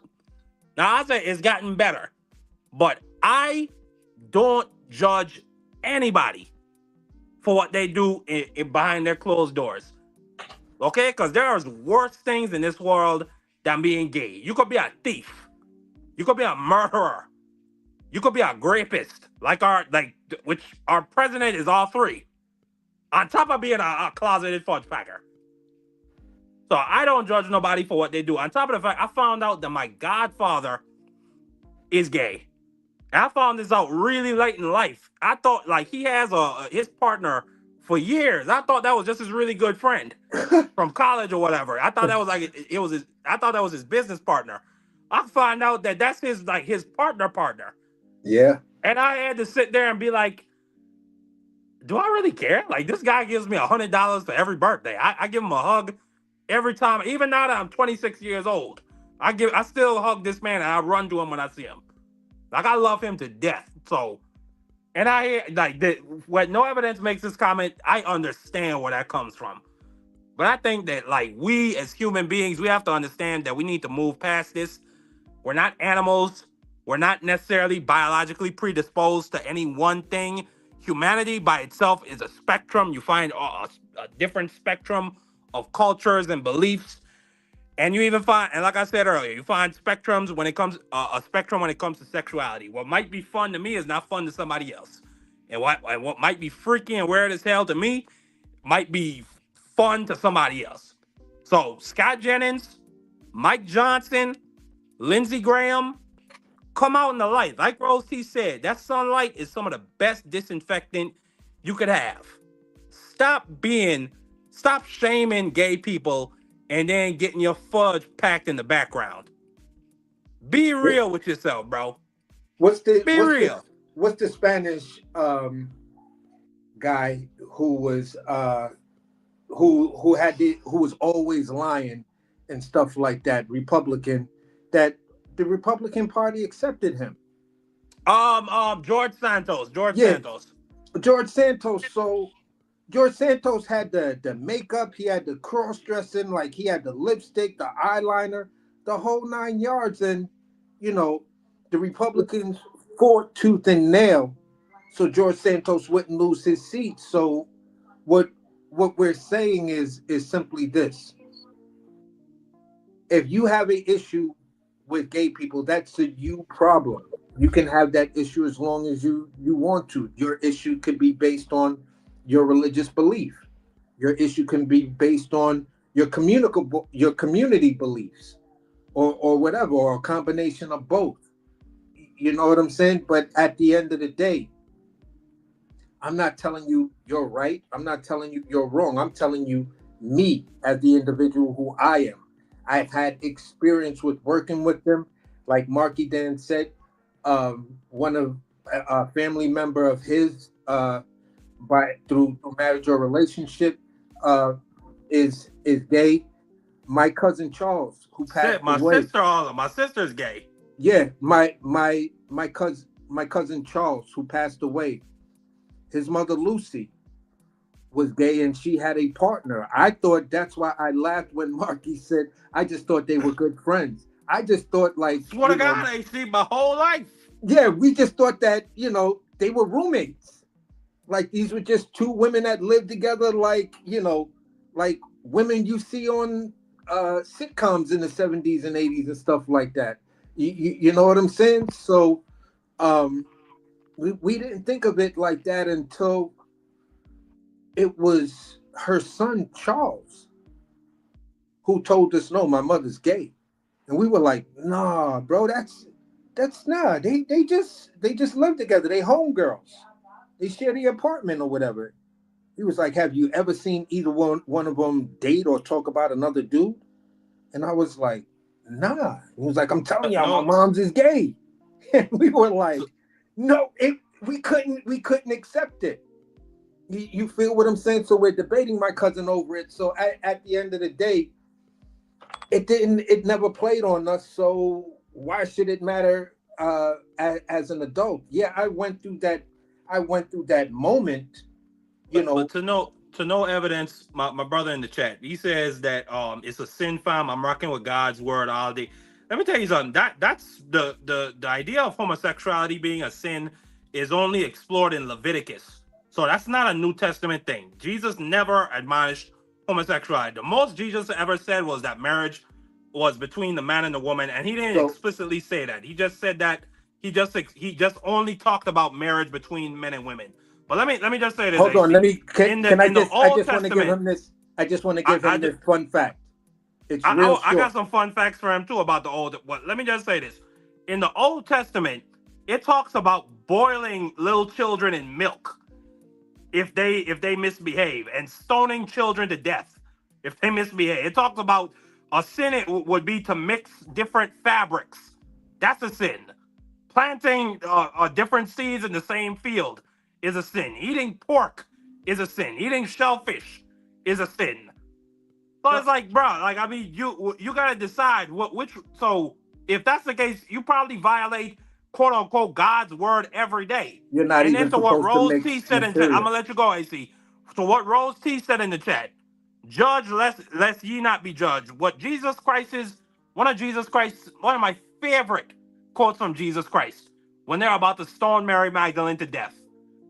He was not sin throw the first stone. Bro, you're not the fucking judge. It don't got nothing to do with you, what them people do in their bedroom. At all whatsoever. It don't harm you. It doesn't harm your environment at all whatsoever. Leave people alone. Like, don't judge nobody and let them be what it is. Because I'm sure you probably do it. I'm sure we all do shit that if people were to know about it, they will look at us sideways. But it's not nobody's business. If you're a taxpaying citizen, you don't break no laws, you could do whatever you want to your bedroom. But go ahead, AC. So this is what I wanted to say. You Bible thumpers, guys that thump that Bible like, oh my, you got highlighted, you got all of this stuff, and you ask a person, what version of the Bible do you read? Well, I read the only one that matters, and that's the King James version, and blah, blah, blah, blah, blah. All right, cool. Did you know King James was bisexual? In his own personal diaries, he constantly writes of him taking not old lovers, young lovers. That meant more than likely these guys were under 18. And if you go back then, a friar, a young lover, even the Knights of the Round Table were humping these friars. These young boys who were under their ward. So King James constantly spoke in his own writings, his own words, of his love affairs with young men. The man was a pedo, and you're going to quote him to me about a book that he interpreted to me about gay people? Bro, do you understand the level of hypocrisy? And you don't have to believe me. Just do a simple Google search. Did King James have lovers, or was he gay? It's going to tell you there is no direct correlation of him claiming he was gay, but in his own writings, he will talk about the many young lovers he had taken. Yep. So do what you want with that information, bro. Absolutely, that's a great point, AC. On top of the fact, it just amazes me. Like, even before we move on, even like modern times, J. Edgar Hoover, who is probably like when it comes to dismantling, not only black unity, he was about dismantling homosexual unity, and even having homosexuals institutionalized and arrested. This man was pretty much an open was pretty much openly gay almost his entire life. He had a gay partner that he had lunch with every single day. They lived in the same house. They went on vacations together. And when he died, he left everything to this man. It just really amazes me, like the level of. That's why I say, like, I really believe the devil is a real thing. Yo, the fact people listen. could be so wicked to each other, and then you like, I really just don't get it, bro. I really don't. I can't even explain it. It don't make no sense. Hey, Marky, we have to also remember this. Who was J. Edgar Hoover's partner? I mean, not his partner like that, but his partner in crime. Mr. Roy Cohn, Donald Trump's man. The guy that Donald Trump said, "Where's my Roy Cohn? I need myself a Roy Cohn." Both Donald Trump and his father relied on Roy Cohn. Michael, what's the name, was supposed to be Donald Trump's Roy Cohn, but he's not gay. Roy Cohn is gay as hell. Roy Cohn was actually living with another man as well. If we're being honest, I think Roger Stone is too. I didn't hear you, Rose. I said, if we're being honest, I think Roger Stone is too. No man gets a tattoo of another man on his back. No man dresses the way Roger Stone dresses and says he's straight. Agree. And what we the people said in chat, it wasn't Hitler that was gay. One of Hitler's, he was essentially, I can't remember his name, but he was essentially the commander of the paramilitary forces that made up the Nazis in the early movement before they won power. And he was like, he was training in Uruguay, and he has a bunch of letters about how he never felt attraction to women, and he's always been around men, and he's always been attracted to men. I can't think of his name right now. But even the Nazis, as homophobic as they were gay as hell themselves. But because didn't they send a lot of gays to the gas chamber? Yeah, absolutely. And they sent him to they killed him off. They assassinated him off early. But that just amazes me. Yeah, I did remember hearing about the that guy who was helping Hitler set a lot of that stuff up, responsible for the SS and stuff like that. That Ernst Röhm. Yeah, he was the highest. Like he essentially set the foundation for the SS. Yeah, they actually put him in one of the concentration camps and then executed him with the Jews. They were like, they found that out and was like, oh no. And I don't think no, that's not funny. That's not funny. The thing was, Jews wore him out before they all got executed. Jeez. It wasn't from Hitler himself. It was from the guy who replaced him. They wanted to get him out of the way because they felt that would be a bad look on the Führer to know that the Führer had this impurity within his inner circle. And this is when you're talking about the rise of the Aryan nation.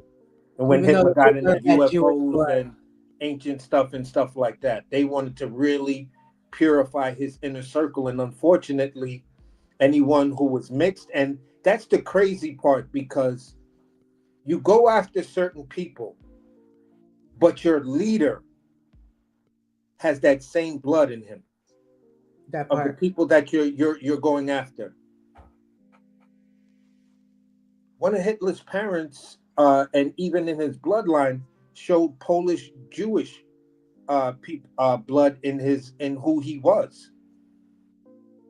But that's when you talk about people at the grand scale of self-hate. That's where you look at a person like Stephen Miller and like, how could you be this way? This is how you look at Spanish and black men and women who by the way, were this is proud Stephen to Miller. be This is Stephen Miller using his wife as a human shield during the assassination of Donald Trump.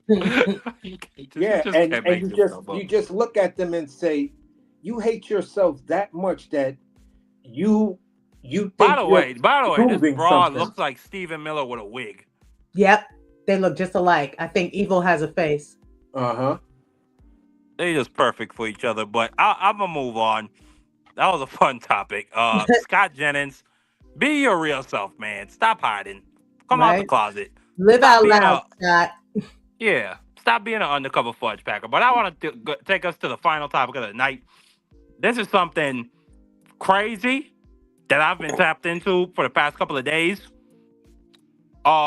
It's concerning 11 NASA and Air Force scientists that have either gone missing or have been killed or allegedly have unalived themselves in the past, I believe, 3 years.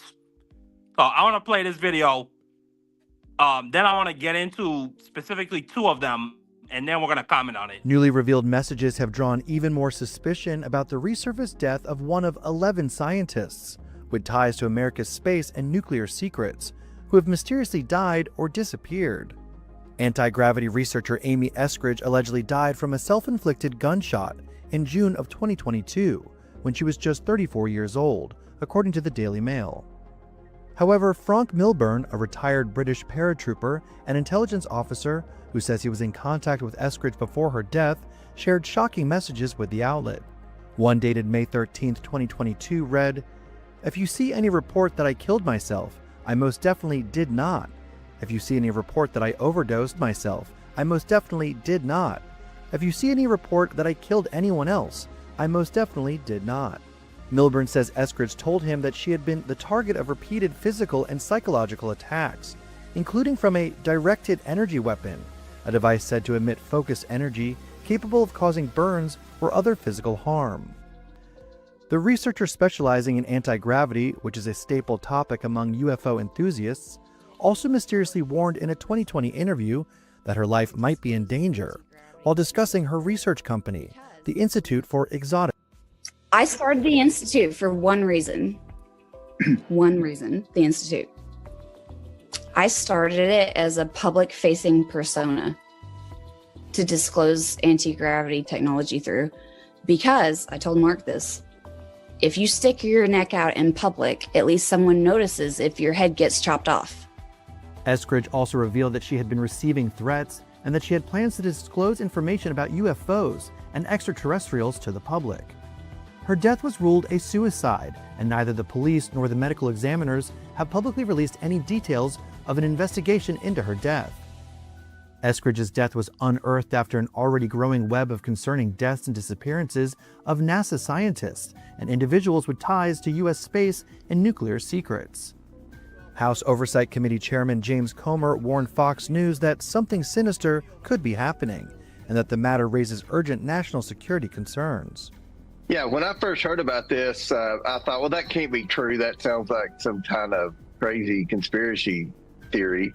But once you see the facts, it would suggest that something sinister could be happening, and it would be a national security concern. The disturbing cases have since sent internet sleuths into a frenzy, searching for answers about the unsettling pattern.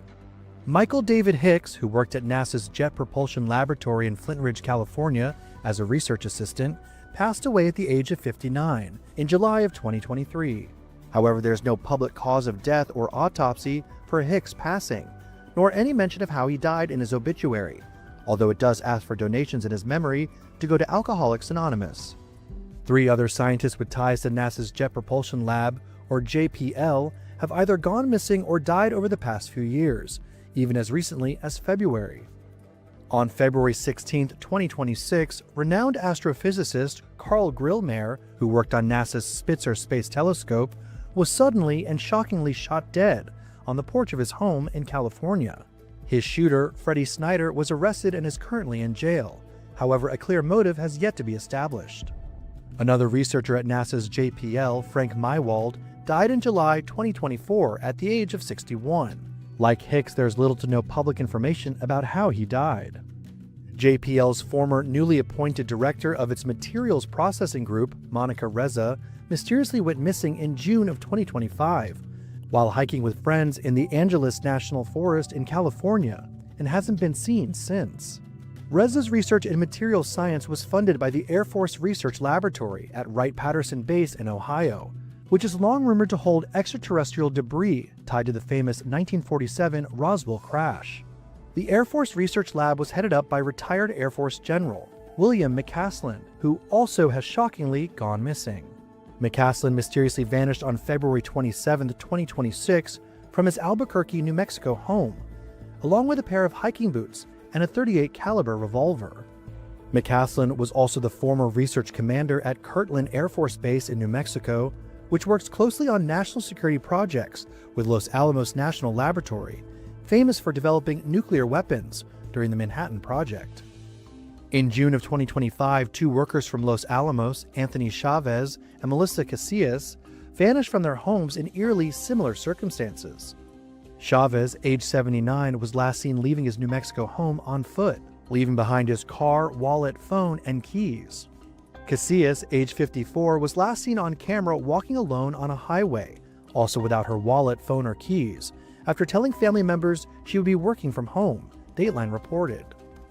Other dead or missing scientists include Jason Thomas, who led the chemical biology team at Novartis and was found dead in a lake this past March. Famous MIT physicist Nuno Loureiro, who was shot and killed last December, and Steven Garcia, who worked on security for a producer of non-nuclear components in American-made nukes and went missing in August of last year. As of now, no federal agency has publicly acknowledged any connection between the cases. Comer shared he plans to bring the leaders of several federal agencies' offices before Congress and asked that anyone affiliated with America's nuclear program should be on alert, given the possible security risks to the nation. Okay. So, for Rose T, did you hear that? I want to make sure you heard that. That was a lot of information, and a lot of it was just really spooky. I don't know if Rose T can hear me, but AC, can you hear me? Yeah, I can hear you. I hear you. Sorry. For whatever reason, it doesn't work for me. But I just played it along on in my earpiece while it went, so I got to follow along. Okay, great. But let me say this. Let me say this. I just want to make sure you heard that, because that was a lot of information, and it really is just like stunning. All of these people who just so happen to be connected in some way or another. And firstly, this is a chart that shows that how each of them are connected in their own way. 3 of them were connected to NASA's JPL program. 2 of them were connected to the Air Force's Patterson laboratory and their Kirtland laboratory. And then 2 of them were connected to the famous Los Alamos lab that Bob Lazar was proven to am I saying his name right? AC, Bob Lazar? Is that his name? Yeah. That's Bob his name. Lazar, yes. Bob Lazar was proven to have worked that after the U.S. government tried for years to discredit Bob Lazar and say he doesn't really have a certificate from MIT, and they wiped all his information from these different databases, but they missed one piece. They managed to find a newspaper article with a picture of Bob Lazar at Los Alamos lab, which proved that he worked for the U.S. government and that he was a scientist. So just moving on further, I mean, this cannot be a coincidence that all of these people just happened to have either died prematurely. I mean, one of them got shot on his doorstep, and the dude that shot him is apparently an Eastern European. They have no they have no motive for why this man do it. He just walked up to him on his porch and put a bullet in him. And then I want to focus on 2 of these people. General William McCaslin. So I want to say one more time. A general in the Air Force, was retired at the time. Okay, was in charge of an experimental lab. And matter of fact, he was one of the generals and officials whose emails during the Hillary Clinton email scandal with WikiLeaks was exposed, AC and Rose T. And he was exposed talking about some type of device that another general was experimenting on at another lab, and talking about its capabilities are unbelievable. So we know for a fact this man had a lot of information on either on UFOs, UAPs, anti-gravity, whatever the hell. I just find it really hard to believe somebody with this amount of information did not have a security detail from the federal government. That you would just let him sail solo dolo for the rest of his life. I don't believe that. And then he leaves behind his phone, his wallet, his keys, his prescription reading glasses, and he just leaves with his boots and a .38 revolver. That sounded like to me he knew something was coming and he was trying to get the hell out of there as soon as possible. And his disappearance was just reported in February of this year. Now, the next person I want to focus on, this young lady, Miss Amy Eskridge. Her story is so spooky. So she was researching anti-gravity, like that New York Post article just said. She was researching in the field of anti-gravity, and at least information was she was also doing some government subsidized research. So Amy Eskridge, and I'm gonna play this video. This is her having a public lecture about anti-gravity and anti-gravity research, and two people in the audience. To me, it sounds like they basically issue her an underhanded threat. What about the innovator who's afraid of disappearing? But Roasty, you got your earpiece ready?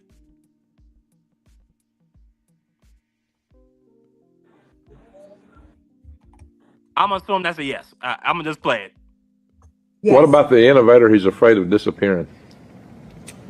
That's a whole other problem. I think doing it in the public is better in that case. But that's a different. It still doesn't mean you won't disappear. Even if you do it in the public, it still don't mean that the inventor won't disappear for lots of reasons. Like Ming Lee. Mm-hmm. That sounded like a threat to me. Yeah, me too. That sounded like a threat to me. And then you, at the end, they name drop. Her name was Professor Ning Lee.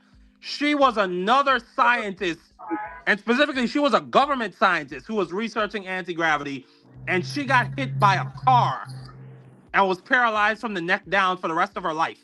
I think she died in like 2020 or something like that. So that was clearly a threat. It then further goes on, AC, in some texts, and this is the real part that makes me believe that this is real. In some texts, she discusses, she says, been working on some tech proposals for DHS for a bio threat with this whole Russia thing. Forget about blank. While I was tied up with that, someone has been burning me to a crisp while I've been working on the DHS stuff. So now I'm not sure if now is the best time to stick my neck out on TV. It's complicated. Some new kind of DEW I have not seen before. And for those of you who don't know what DEW is, that means direct energy weapon. Me and AC we watched a 60 minutes investigative piece where they were discussing the Havana syndrome and the cause of Havana. For those of you who don't know what Havana syndrome is, it's a brain injury that was popping up amongst diplomats and federal agents out of nowhere. Like they were just getting nausea and vertigo, and then it was showing up in CAT scans that they had real life brain injuries. Wow. So it then, AC, I'm gonna let you cook on this. I promise you, I'm gonna let you cook. Give me 1 second. So then, in that 60 minutes piece, we find out that the Department of Homeland Security managed to secure some type of direct energy weapon, some type of beam weapon that the Russians were using. They managed to secure it from some Russian crime bosses. So this is something that's real. And the Russians were using it to direct attacks against our State Department officials and our federal agents. And hold on, I want to play this video where she shows her injuries. She has a bunch of burns all over her hands and body. My hands have been burned to hell and back as I've been typing. Because you can beam me through there and through there. And you can get a 3D image of what I'm typing. Because this computer doesn't have a Wi-Fi card. You can't hack it. But you can maybe get a 3D image of me typing. So like we just did that. And did that as an act of pure desperation. And guess what? I feel better immediately. I feel better immediately. Like, my hands still burn because there's damage. My hands still burn because there's damage, but it's like my body relaxed when we barricaded the shit.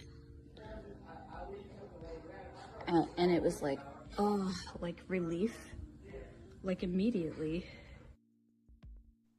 Now, if I did not watch that 60 Minutes piece about the direct energy weapon, the beam weapon that they were using to attack State Department officials, I would think this lady is a crazy person. But the crazier part is AC and Rose T. The Department of Homeland Security, they only reported obtaining this weapon through undercover sources and means in 2024. This young lady died in 2023, a whole year before they quote unquote got their hands on the weapon. I think they had their hands on it from before. On top of the fact, they put together a whole unit in the CIA specifically tasked with making people who are talking about the Havana syndrome look crazy, or convincing people that it was like some type of psychological illness. It further goes on, or she further goes on. She talks about an Eastern European individual standing outside of her house. Like, I'm scared. I'm tired. I'm real tired. So he goes out there and he's like, there's this weird fucking Lexus. It's like a silver Lexus. This is a shitty apartment. Like, why is there really nice Lexus in the parking lot? And it has tinted windows that are not street legal. Like, just totally dark, totally black tinted windows that are not possibly street legal. And so he comes back in and we're standing in our bedroom window looking at the Lexus and talking about it. And I say out loud, maybe we should walk over there later and take a picture of the license plate.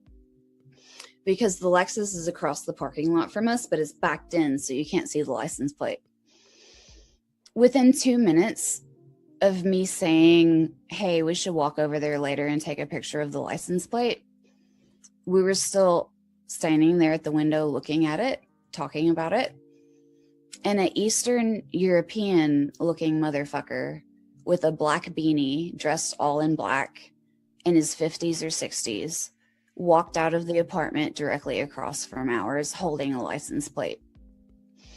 And he opened the trunk of the Lexus and he took out some tools and he changed the license plate right in front of our fucking faces.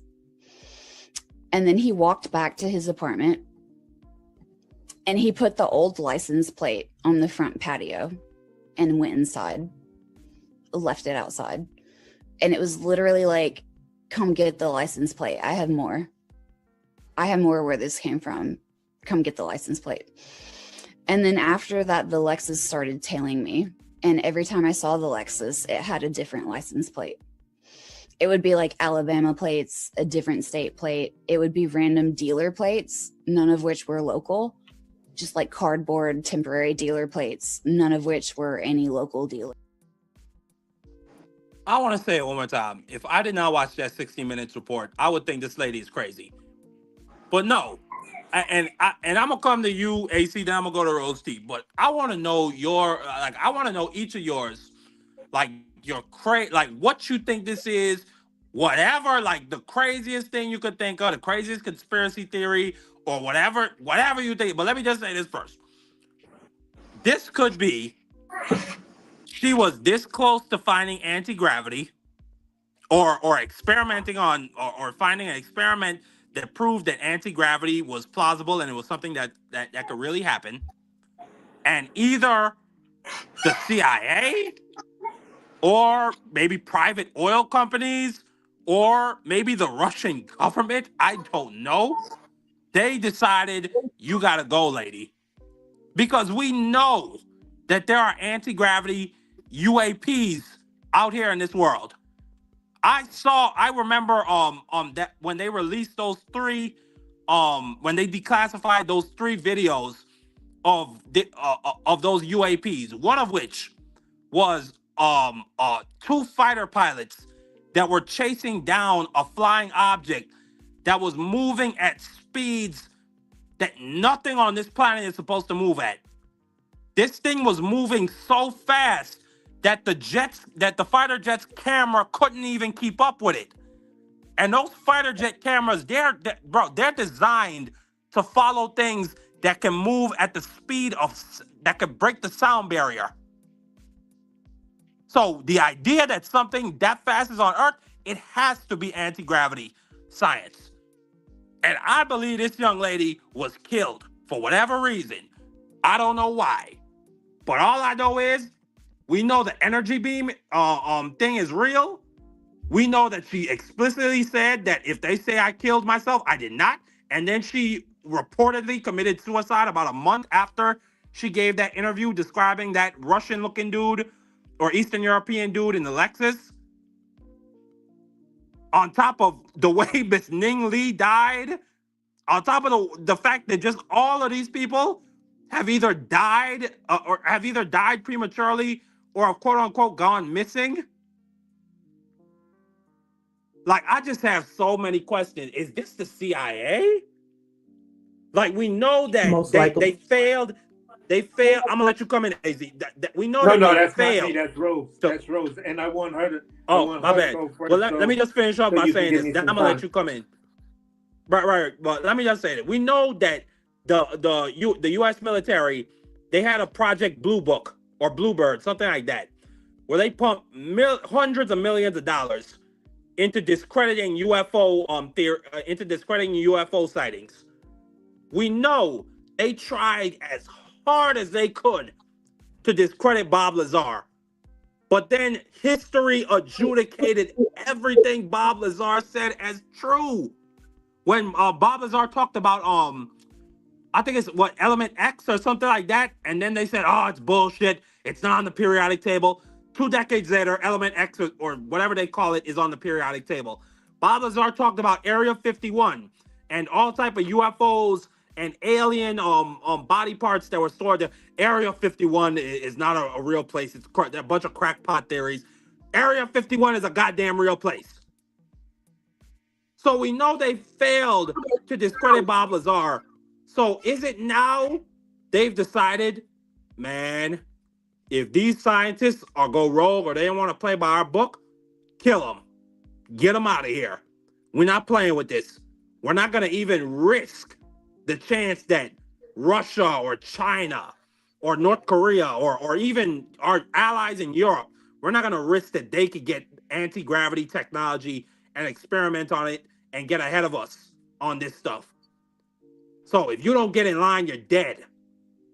And it might be that, I don't know. Could it be the Russians were using the beam weapon on this lady? Or could it be the U.S. government was using the beam weapon on this lady? I don't know. But something about this don't smell right. This stinks. All of these people, these high-ranking Air Force and NASA scientists and independent scientists who are top of their fields couldn't just die prematurely and gone missing like that. Absolutely not. But AC, give me your thoughts. I want your thoughts. I'll let Rose T go because I just want a little bit of time to actually break this down because this is my wheelhouse. This is the thing, like all of this stuff you're talking about and stuff like that. These are the things that made me become an atheist. So it's kind of like my thing, my jam. Absolutely. Rose T, I'm gonna come to you. What do you think is going on? Could it be the aliens that's killing these people off?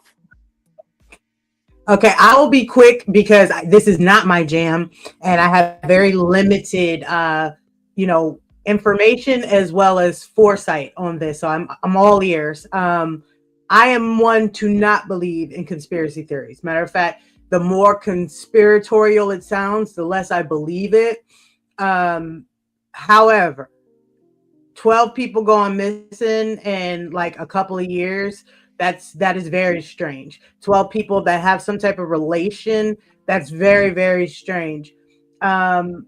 So I say I don't believe in conspiracy theories, but I also don't put anything past the United States government or our so-called allies or people that have been charged to protect us near and abroad, right? CIA has forever done one-man missions to take out the Black community. So do I think that they would hesitate to kill somebody who either embarked on something new that they thought might have been dangerous, that they wanted to alert the public about, and they wanted to stop them? Absolutely. So I'm going to defer to you all and just kind of gain some knowledge. So normally not a conspiracy theorist. However, there is some smoke here and I'm willing to hear more. All right. Absolutely. I mean, after the Epstein stuff, I can't not be a conspiracy theorist. I just can't I can't disregard anything that comes to me now. That's my thing. But AC, go right ahead. I want to hear your thoughts. All right. So we have to understand, like I always say, how did we get here? How did we get from UFOs, which was the standard language, because it's an unknown object, right, to a UAP, an aerial phenomenon? So if you understand right there, and this is not a conspiracy, this is just when you choose to change the title of something to change the nature of the thing. It's the easiest way is to change the name of it. So UFOs were like, oh, we're talking about aliens. Everyone knows you hear UFO, you hear aliens. Then you had this push of military people. Well, we need to know what these UAPs are. You're like, what the hell is a UAP? The guy even had, the military guy I'm talking about, even had a reality type show, like a little mini series of where he was talking to governments and stuff like that. He was the guy responsible for getting the conversation to Capitol Hill and getting some of those Navy and Air Force things released, because he was like, well, is it from another country? Is it? And for me, it was this. You change the nature of the title, then you change that thing. So here's the thing. You showed footage of things that didn't have a heat signature.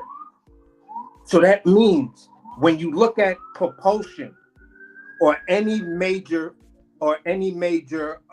advancement in aeronautics, or if I'm using the right word, the Wright brothers, their first flight is on record. There's video footage of it.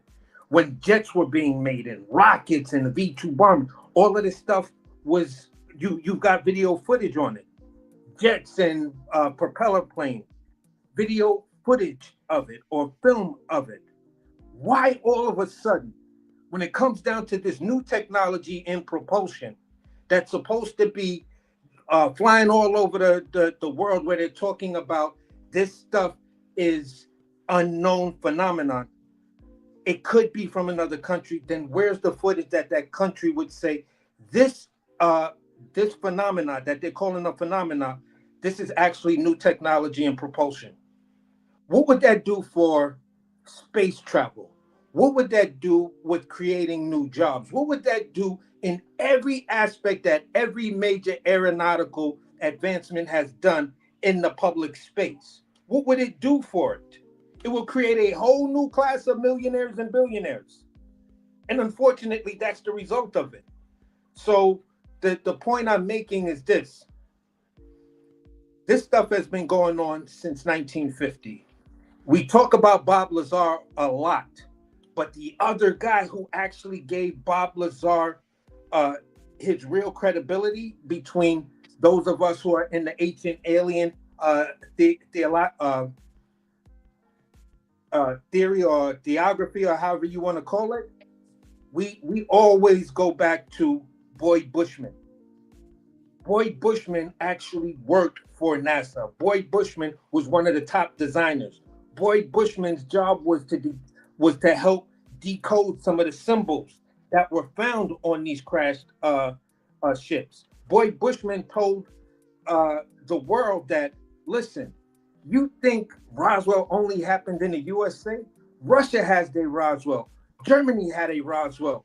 England had a Roswell. Every major continent that has the power, has nuclear capability, has a Roswell event.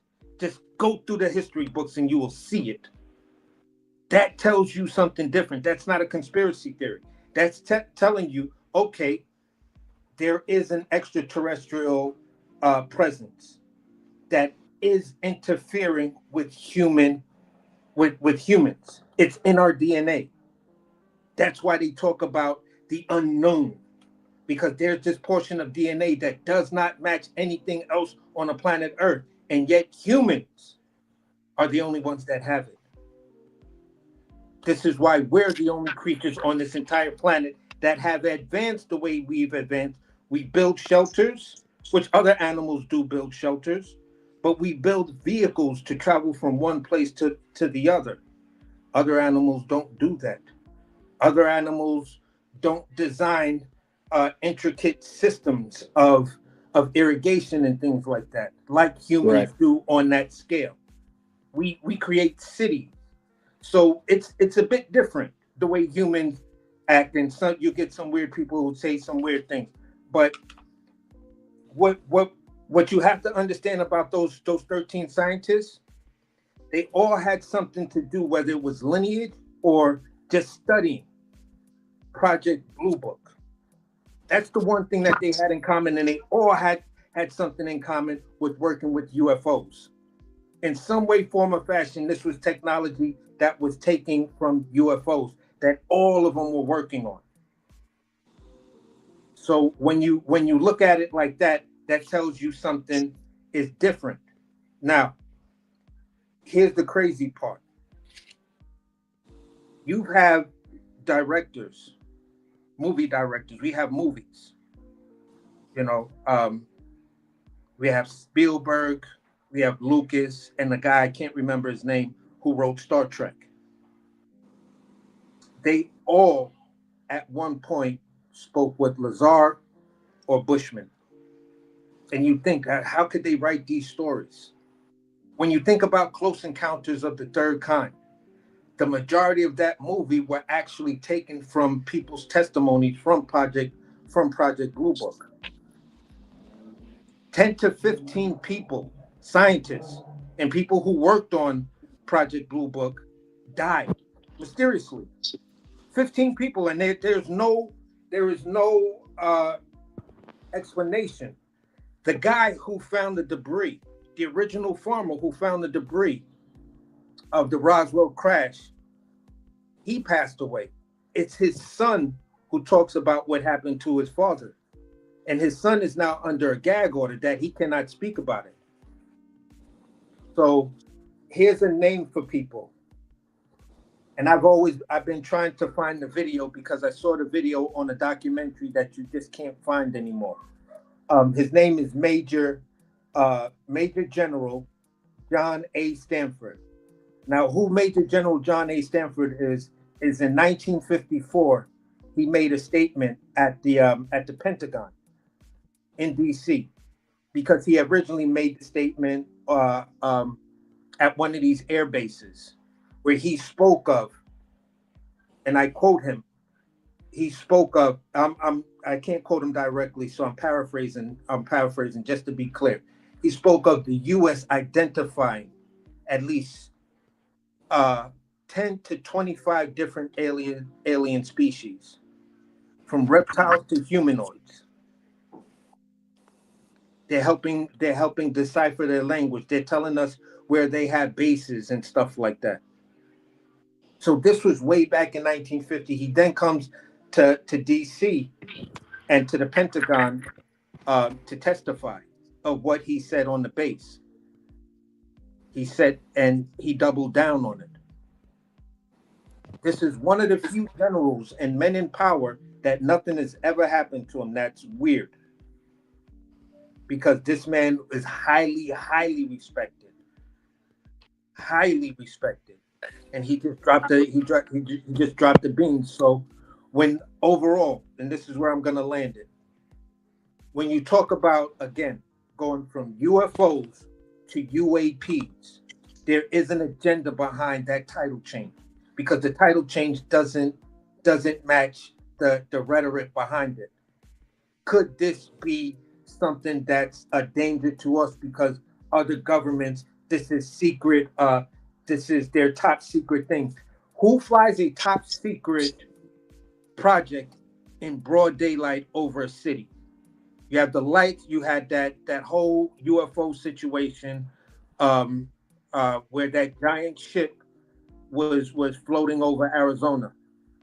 Yep. Policemen saw it, the whole nine. That's not a UAP.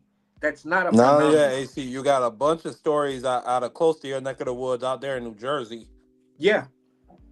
Yeah, I've even filmed a couple of UFOs here in New York. I saw one that just looked like it came, and I got it on tape. I caught it on my cell phone because the thing was just like popping in reality, then popping out of reality, and it made a distinctive sound that I thought it was a club.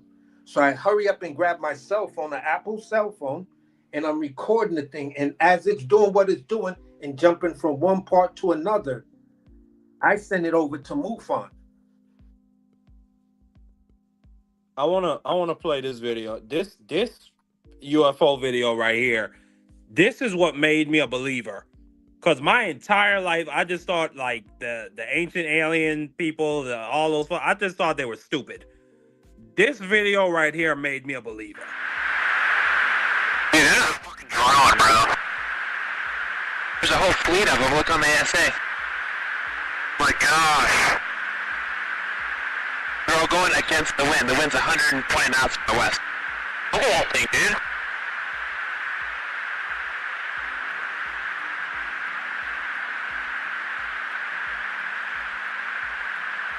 That's not our LNS though, is it? It's not. That is an LNS, dude. Well, if there's like... Look at that thing. It's rotating.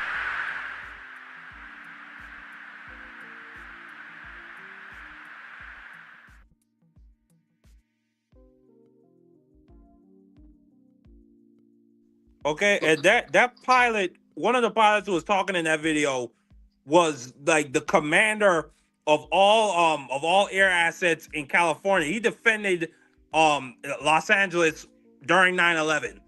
Okay, so these are people with credibility. Well, the Japanese and he's pilot. describing, and like, firstly, that wasn't the entire video, but at a certain point, it starts to get away from the camera.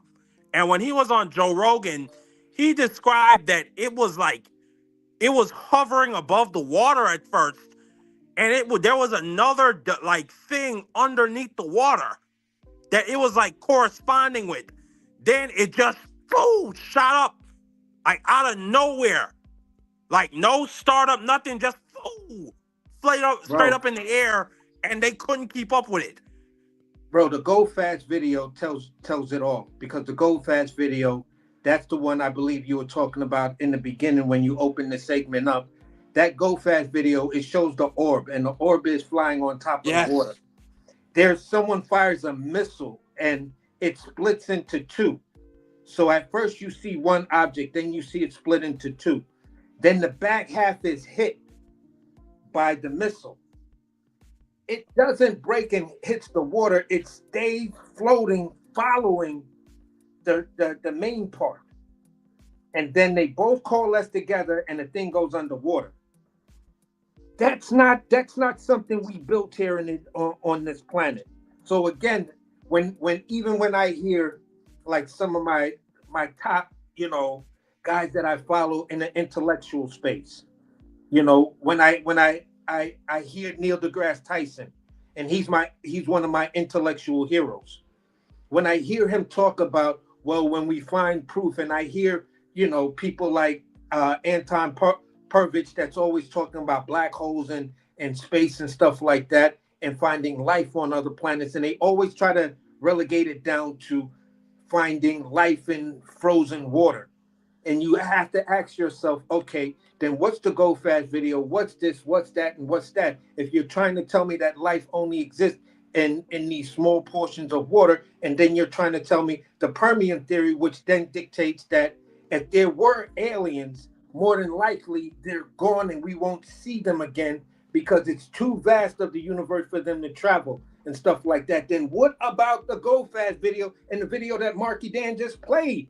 That completely, that's a real cognitive dissonant type of attitude and stuff like that, to whereas you're trying to tell me, all the intellectuals are trying to argue that aliens don't exist because more than likely they died off, and any proof of alien life we will find will be found in frozen water, but yet we keep finding these military videos. And the Japanese pilot who said the orb was a glowing ball, and then when a ball flew next to him, it was about the size of a city, which dwarfed the plane, and then it just took off. The Japanese Bro, pilot. AC, Go my ahead. bad. Keep going. Well, No, I no, was I was just just gonna say Neil deGrasse Tyson. I give Neil deGrasse Tyson right because he gave a great analogy when people keep asking about is there life on other planets or is there extraterrestrial life? He says to ask it for him to answer that question based on or for him to say that there is no life out there other than human beings or intelligent life other than human beings out there in the galaxy or the universe, it would be like him taking a shot glass, dipping it into the ocean, looking in the shot glass and saying there's no whales in the ocean just based on looking inside the shot glass. And I say that also to say only 5% of the ocean has actually been explored, and about less than 25% of the ocean's floor has been mapped with like sonar technology and all that. So with that being said, for all we know, like the theory of or rather the story of Atlantis, could there be an alien society below on the ocean floor that we just haven't come in contact with? Could they be there? Could they just be there observing humanity? Could they be I don't know, like a fucking an aquatic species of life, of intelligent life that traveled there from another planet, and they might have crashed in the ocean, like maybe thousands of years ago, and they just been observing us. Could that be? I don't know. All I know is you cannot hand wave that video I just showed. You cannot hand wave those other videos you just explained. And not only that, you cannot hand wave 11 different scientists who each in some form or fashion, they either studied anti-gravity or they studied extraterrestrial well, not extraterrestrial life, but they studied observing or excuse me, rather finding solar systems with planets that have water. That's what at least 4 of them were responsible for doing. And then another 5 the of them were exoplanets. actually responsible for experimental labs on with different technology. All of them just couldn't disappear and then die prematurely. I'm not buying it at all whatsoever. Yeah, and So when you talk about the give your thoughts. exoplanets, Then I want to give I want to hear what Rose T got to say after this yeah, and this is my huge last thought. information dump we just put on her. But go ahead. When you talk about exoplanets, you have to go back to basically the 60s. There's an African tribe called the Dogon tribe, right? You had the best scientists in the world were doing a study on them because of the mass and the dance and their history, and they were telling these what they were calling incredible stories about a star system that exists within Orion's belt, and that's Sirius A, Sirius B. No one knew about Sirius A, Sirius B until the Dogon tribe put NASA onto it. So NASA and the world scientific community faced all of the telescopes, radio and everything. They faced it all towards Orion's belt and was like, hey, wait a minute. There is a binary system there. That's Sirius A, Sirius B. There is a dwarf star there that has a large exoplanet that has water on it that the Dogon was saying that's where their ancestors, humanity says. Guess what else comes from that same star system? All the Egyptian stories of Horus, Ra, all of the gods. This is why the pyramids are under Orion's belt. The 3. And if you look at it, you do an above search of it, you take how we mapped out the first computer chip. The way Egypt is, you overlay it's a perfect match. So all of this stuff that we're talking about, all of this technology and things like that, you cannot build the pyramids. MIT tried. All the greatest schools tried to rebuild the pyramids. and they failed. And then they Bro, find and out that, hey, wait AC, a minute, there's a lot of hydrogen there. So that's where I land that plane. AC, and as I'm reading about the Dogon tribe, one of the things it says is that the Dogon is that the Dogon described the normal people, which their oral tradition describes as amphibious beings from the Yep. Sirius system that descended in a vessel to teach them about the universe. Exactly. I mean, Rose T, And it I want to goes get back to your what I said earlier that the major was talking about, reptiles. He said that in 1950, in 54. The U.S. has identified a reptile civilization. The Dogon tribe then doubles down on it and then drops facts on it that says they came from this star system. And you will find an exoplanet that revolves around the smaller star. And what did NASA find out? There's a smaller star and there's an exoplanet that revolves around that small star. man, Rose T. This was a huge information dump for you. It was. I know you It don't was. believe in the conspiracy theories, but golly, me and AC, we believe in it. And I not see. it's not even conspiracy theory. It's a lot of information that we Right. draw our conclusions about. But go ahead.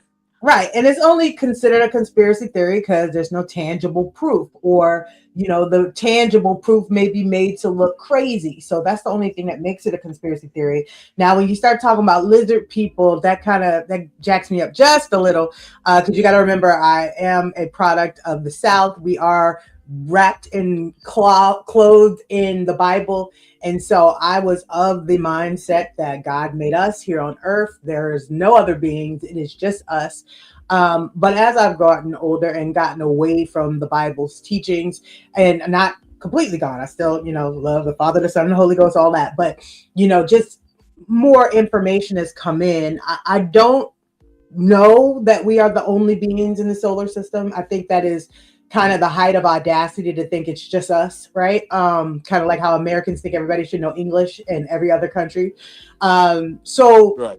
Could there be something on another planet? Absolutely, there could be. I definitely need more evidence that will definitely take me there, right?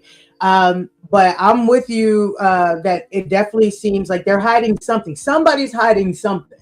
And whether that is beings on another planet that don't want us to know they exist, whether that is our government that is trying to make a master weapon and doesn't want it revealed, whether that's other countries that don't want us to, get the master weapon, whatever it is, something is going on. I can give you that. That's the one thing I can give you, that something is going on, but I definitely need to see a little bit more than just some light bright in the middle of the night that a pilot thinks he sees something dart across the sky, because we've made technology that can move super, super fast. So I'm not saying it's not possible. I'm just saying I need a little bit more than just some grainy photos. So Rose, I'm gonna say this to you. There's an author. He's steeped in religion. He doesn't change. His belief system didn't change and stuff like that. He's devout to his religious beliefs. His name is Eric von Daniken. He wrote a book based off the Bible, he doesn't make any direct claims. He only asks questions. Each chapter is a question, and within that question, he asks more questions. It's, you know what I'm saying? So you pick up Eric von Daniken's book. That's the book that just broke me. Like, it broke my brain when I was reading it, because these were the questions I was asking as I'm reading the Quran, as I'm reading the Bible. You know what I'm saying?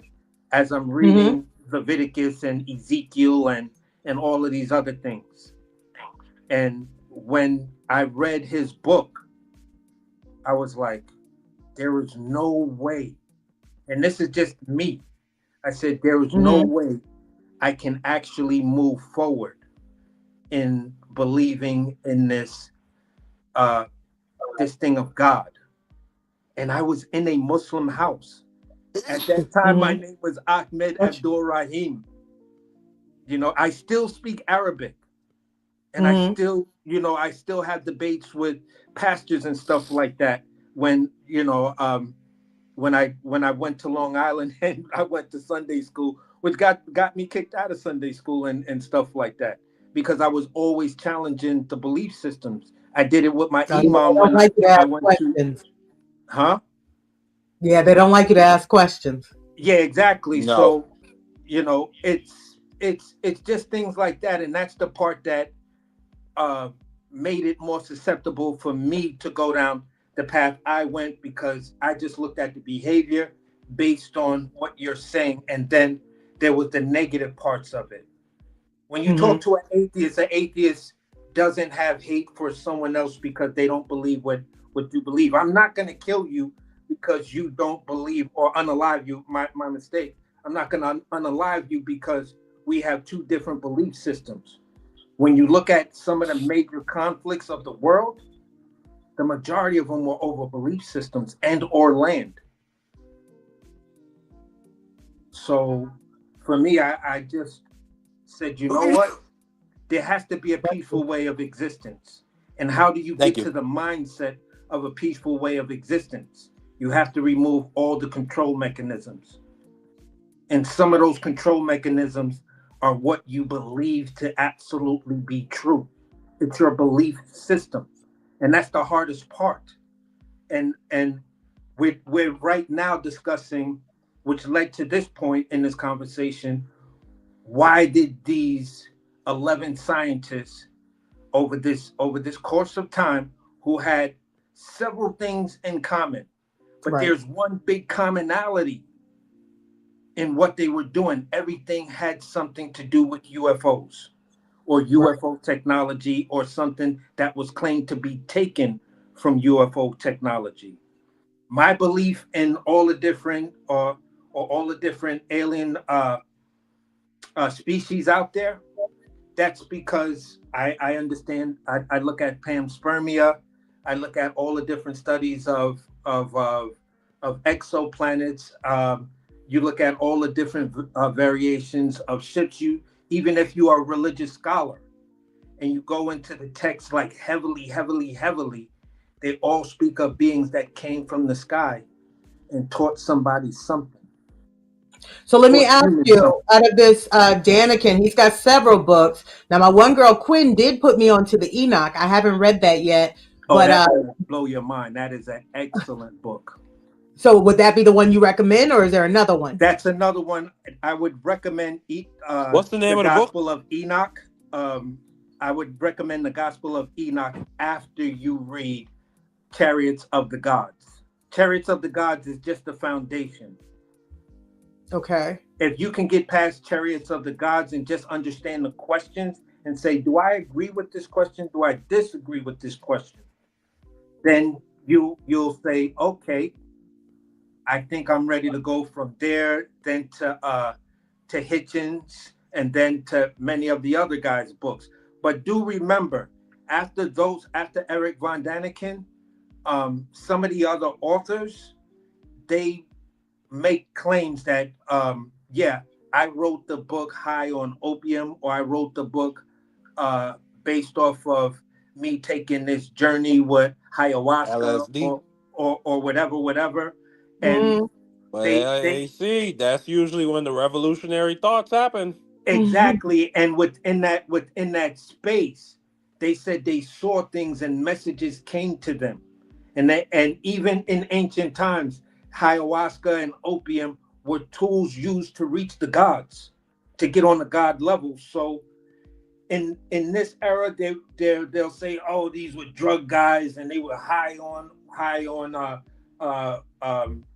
opioids and stuff like that. So you can't really take what they're saying serious, because these are all inner thoughts and you don't know what whether they were hallucinating or whatever. Yeah, you take that with a grain of salt.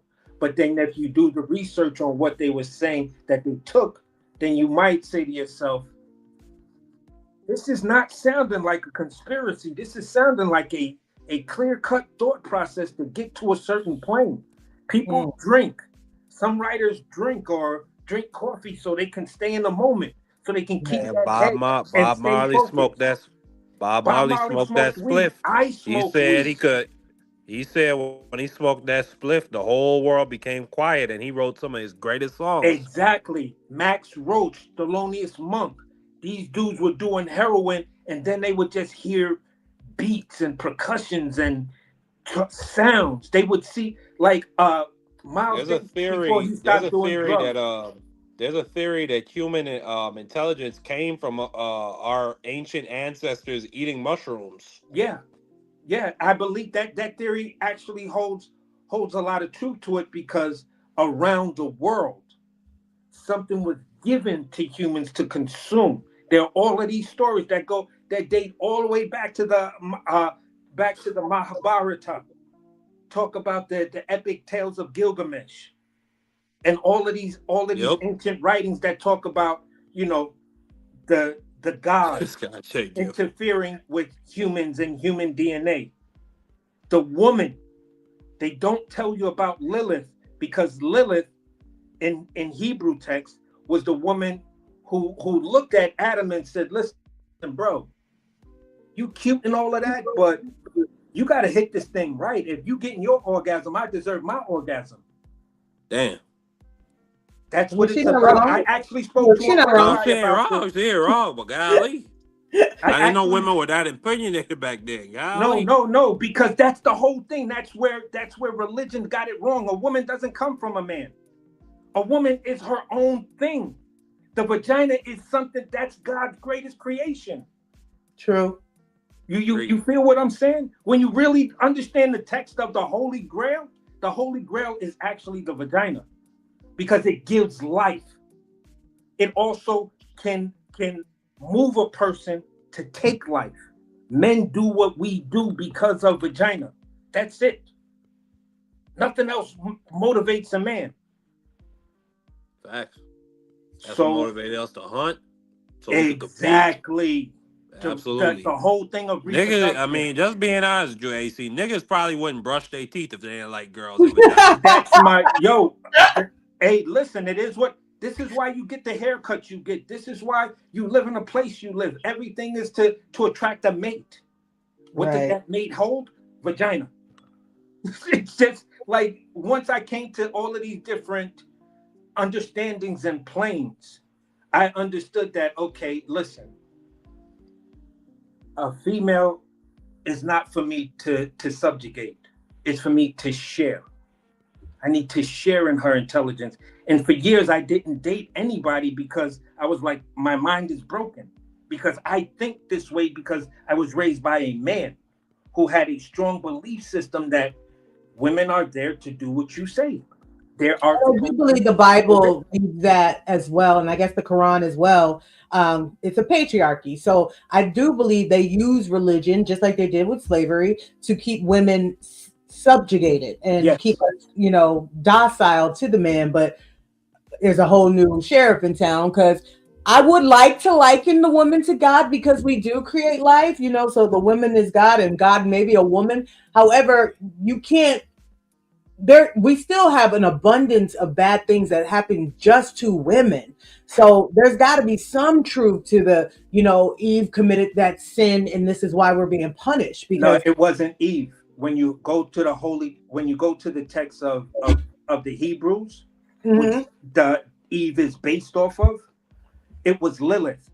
Lilith created the first sin, and that's because she wanted her orgasm. She got close. It never happened. She talked to Adam. Adam was like, "Nah, you just supposed to lay there and let me do me."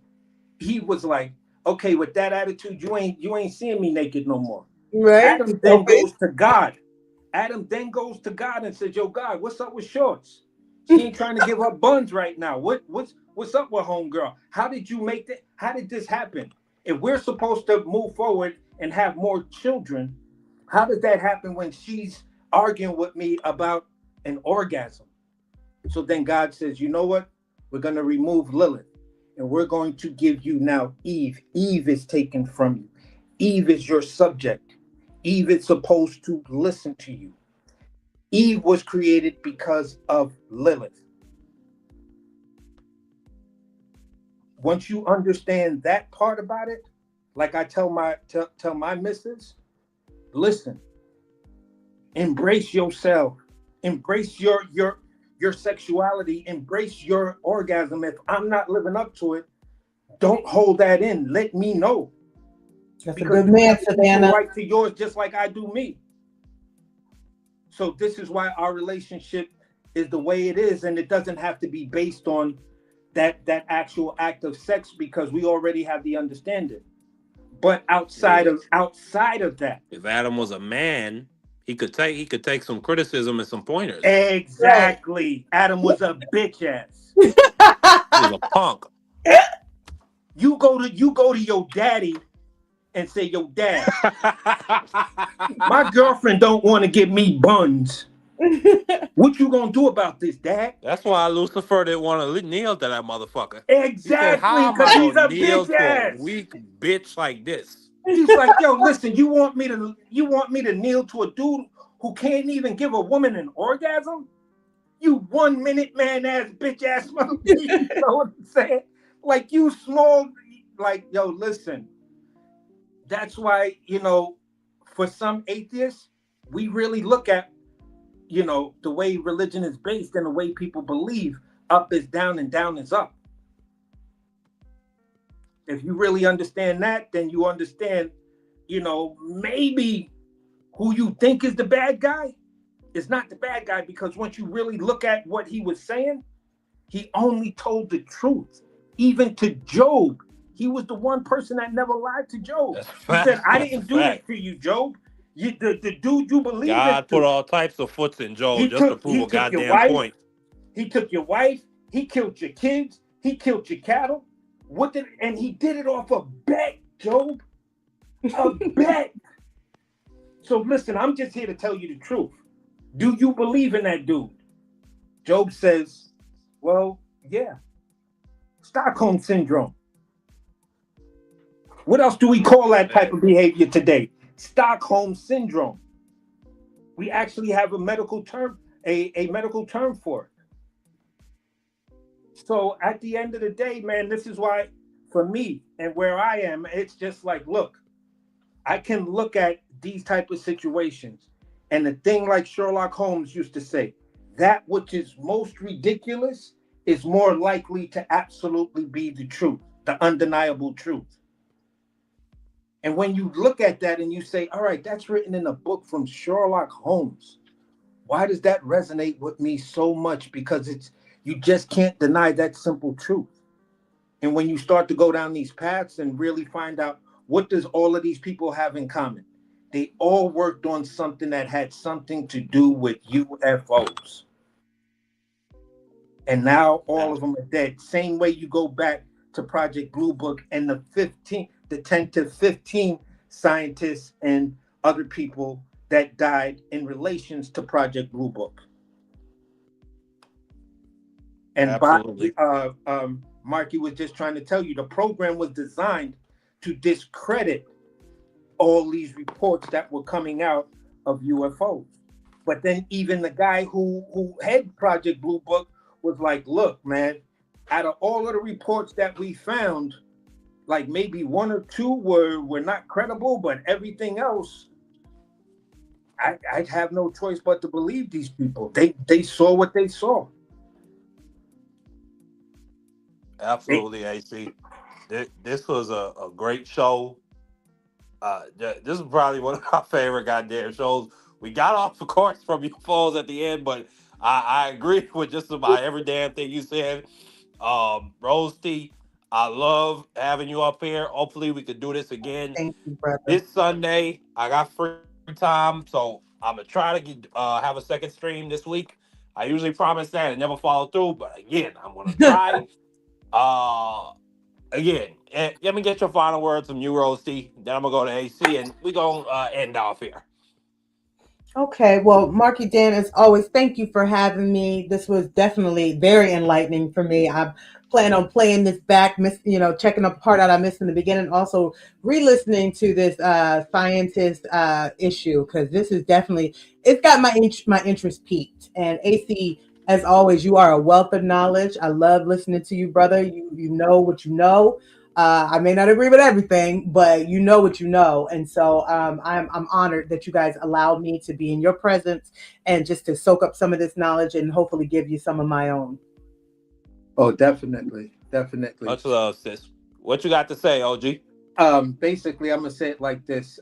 Just to one of Rose T's comments. I often say this with my missus. She'll be like, oh, you think you know everything. And I say, you goddamn right I know everything. I know what I know and I know what I don't know. That's what makes me different, because I can actually admit it. So that's just my little joke with that, and people who get it will get it. Outside of that, it was a great conversation. You can maybe say it got off, but it was still within the scope of of understanding, how we get to the mentality that many people are not looking at the disappearance of these scientists in a way that they really should be. Like, this should be a 5-alarm fire, but many people will probably look at what they were involved in. Oh, it was aliens, and start making jokes about it and stuff like that, because once you start talking about extraterrestrial life and things like that and UFOs, you kind of become the butt of the joke, because everyone wants to believe at the end of the day we have a God who created everything and man is the greatest creation and stuff like that. So that's where the relevancy and the two overlap for me, because I understand that this is something serious with these scientists, but I do understand how the government and religious institutions keep their control, so you won't question the way you should question. And that's where I land the plane, man. Absolutely. One of the famous stories, Galileo, who discovered or who discovered that the Earth rotated around the sun and that there were other planets. The church killed him off. So this is something that is very normal for human beings. I believe that these scientists were being killed off. I believe Miss Amy Eskridge definitely was killed off. I have no doubt in my mind at all whatsoever. I don't give a damn what anybody has to say. There is way too much evidence that this young lady was attacked, whether it be by a beam weapon, whether it be by our government who orchestrated her death to look like a suicide, whatever the case may be. I don't believe the official story all about all 11 people just dying or going missing. But this was a great show. We got into the Iran war, as we always do. We got into the tariff refunds of it all, the just absolutely predatory nature of this administration when it comes to milking the poorest of the poor, or rather the people that are not in the highest tax bracket. We got into Republicans being undercover fudge packers. We got into it all, man, and then we got into the UFOs and the dead and missing NASA scientists of it all. So this was a great show once again. If you're at Rose T's chat, please come over to the Democracy Briefing. Give your boy a like. If you ain't subbed yet, please sub. If you're in my chat, head over to Rose T's Political Perspective. She does her own live streams, which I hope to be on in the next week or next 2 weeks, whenever she does decide to do it. I'm always privileged to be up there. This was a great conversation once again. If you're hitting the playback, please like, please subscribe. Democracy 101 is at 410 subscribers. I'm trying to get to 500 so that I can apply for my monetization. Once again, please support your boy. I'm a young, independent content creator doing this thing the right way. I'm not up here showing my ass. I'm not up here just talking about stupidity. I'm talking about real things that really matter. I'm trying to, and me and AC and Rose T, we're trying to educate people on things that really matter, things that people really need to pay attention to. But once again, it was great having y'all up here, and I'm going to talk to y'all next week, man. Y'all take it easy, okay?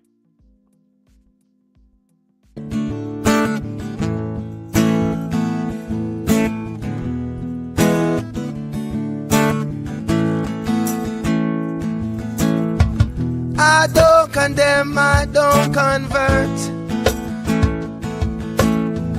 This is a calling, have you heard? Bring all the lovers to the fold.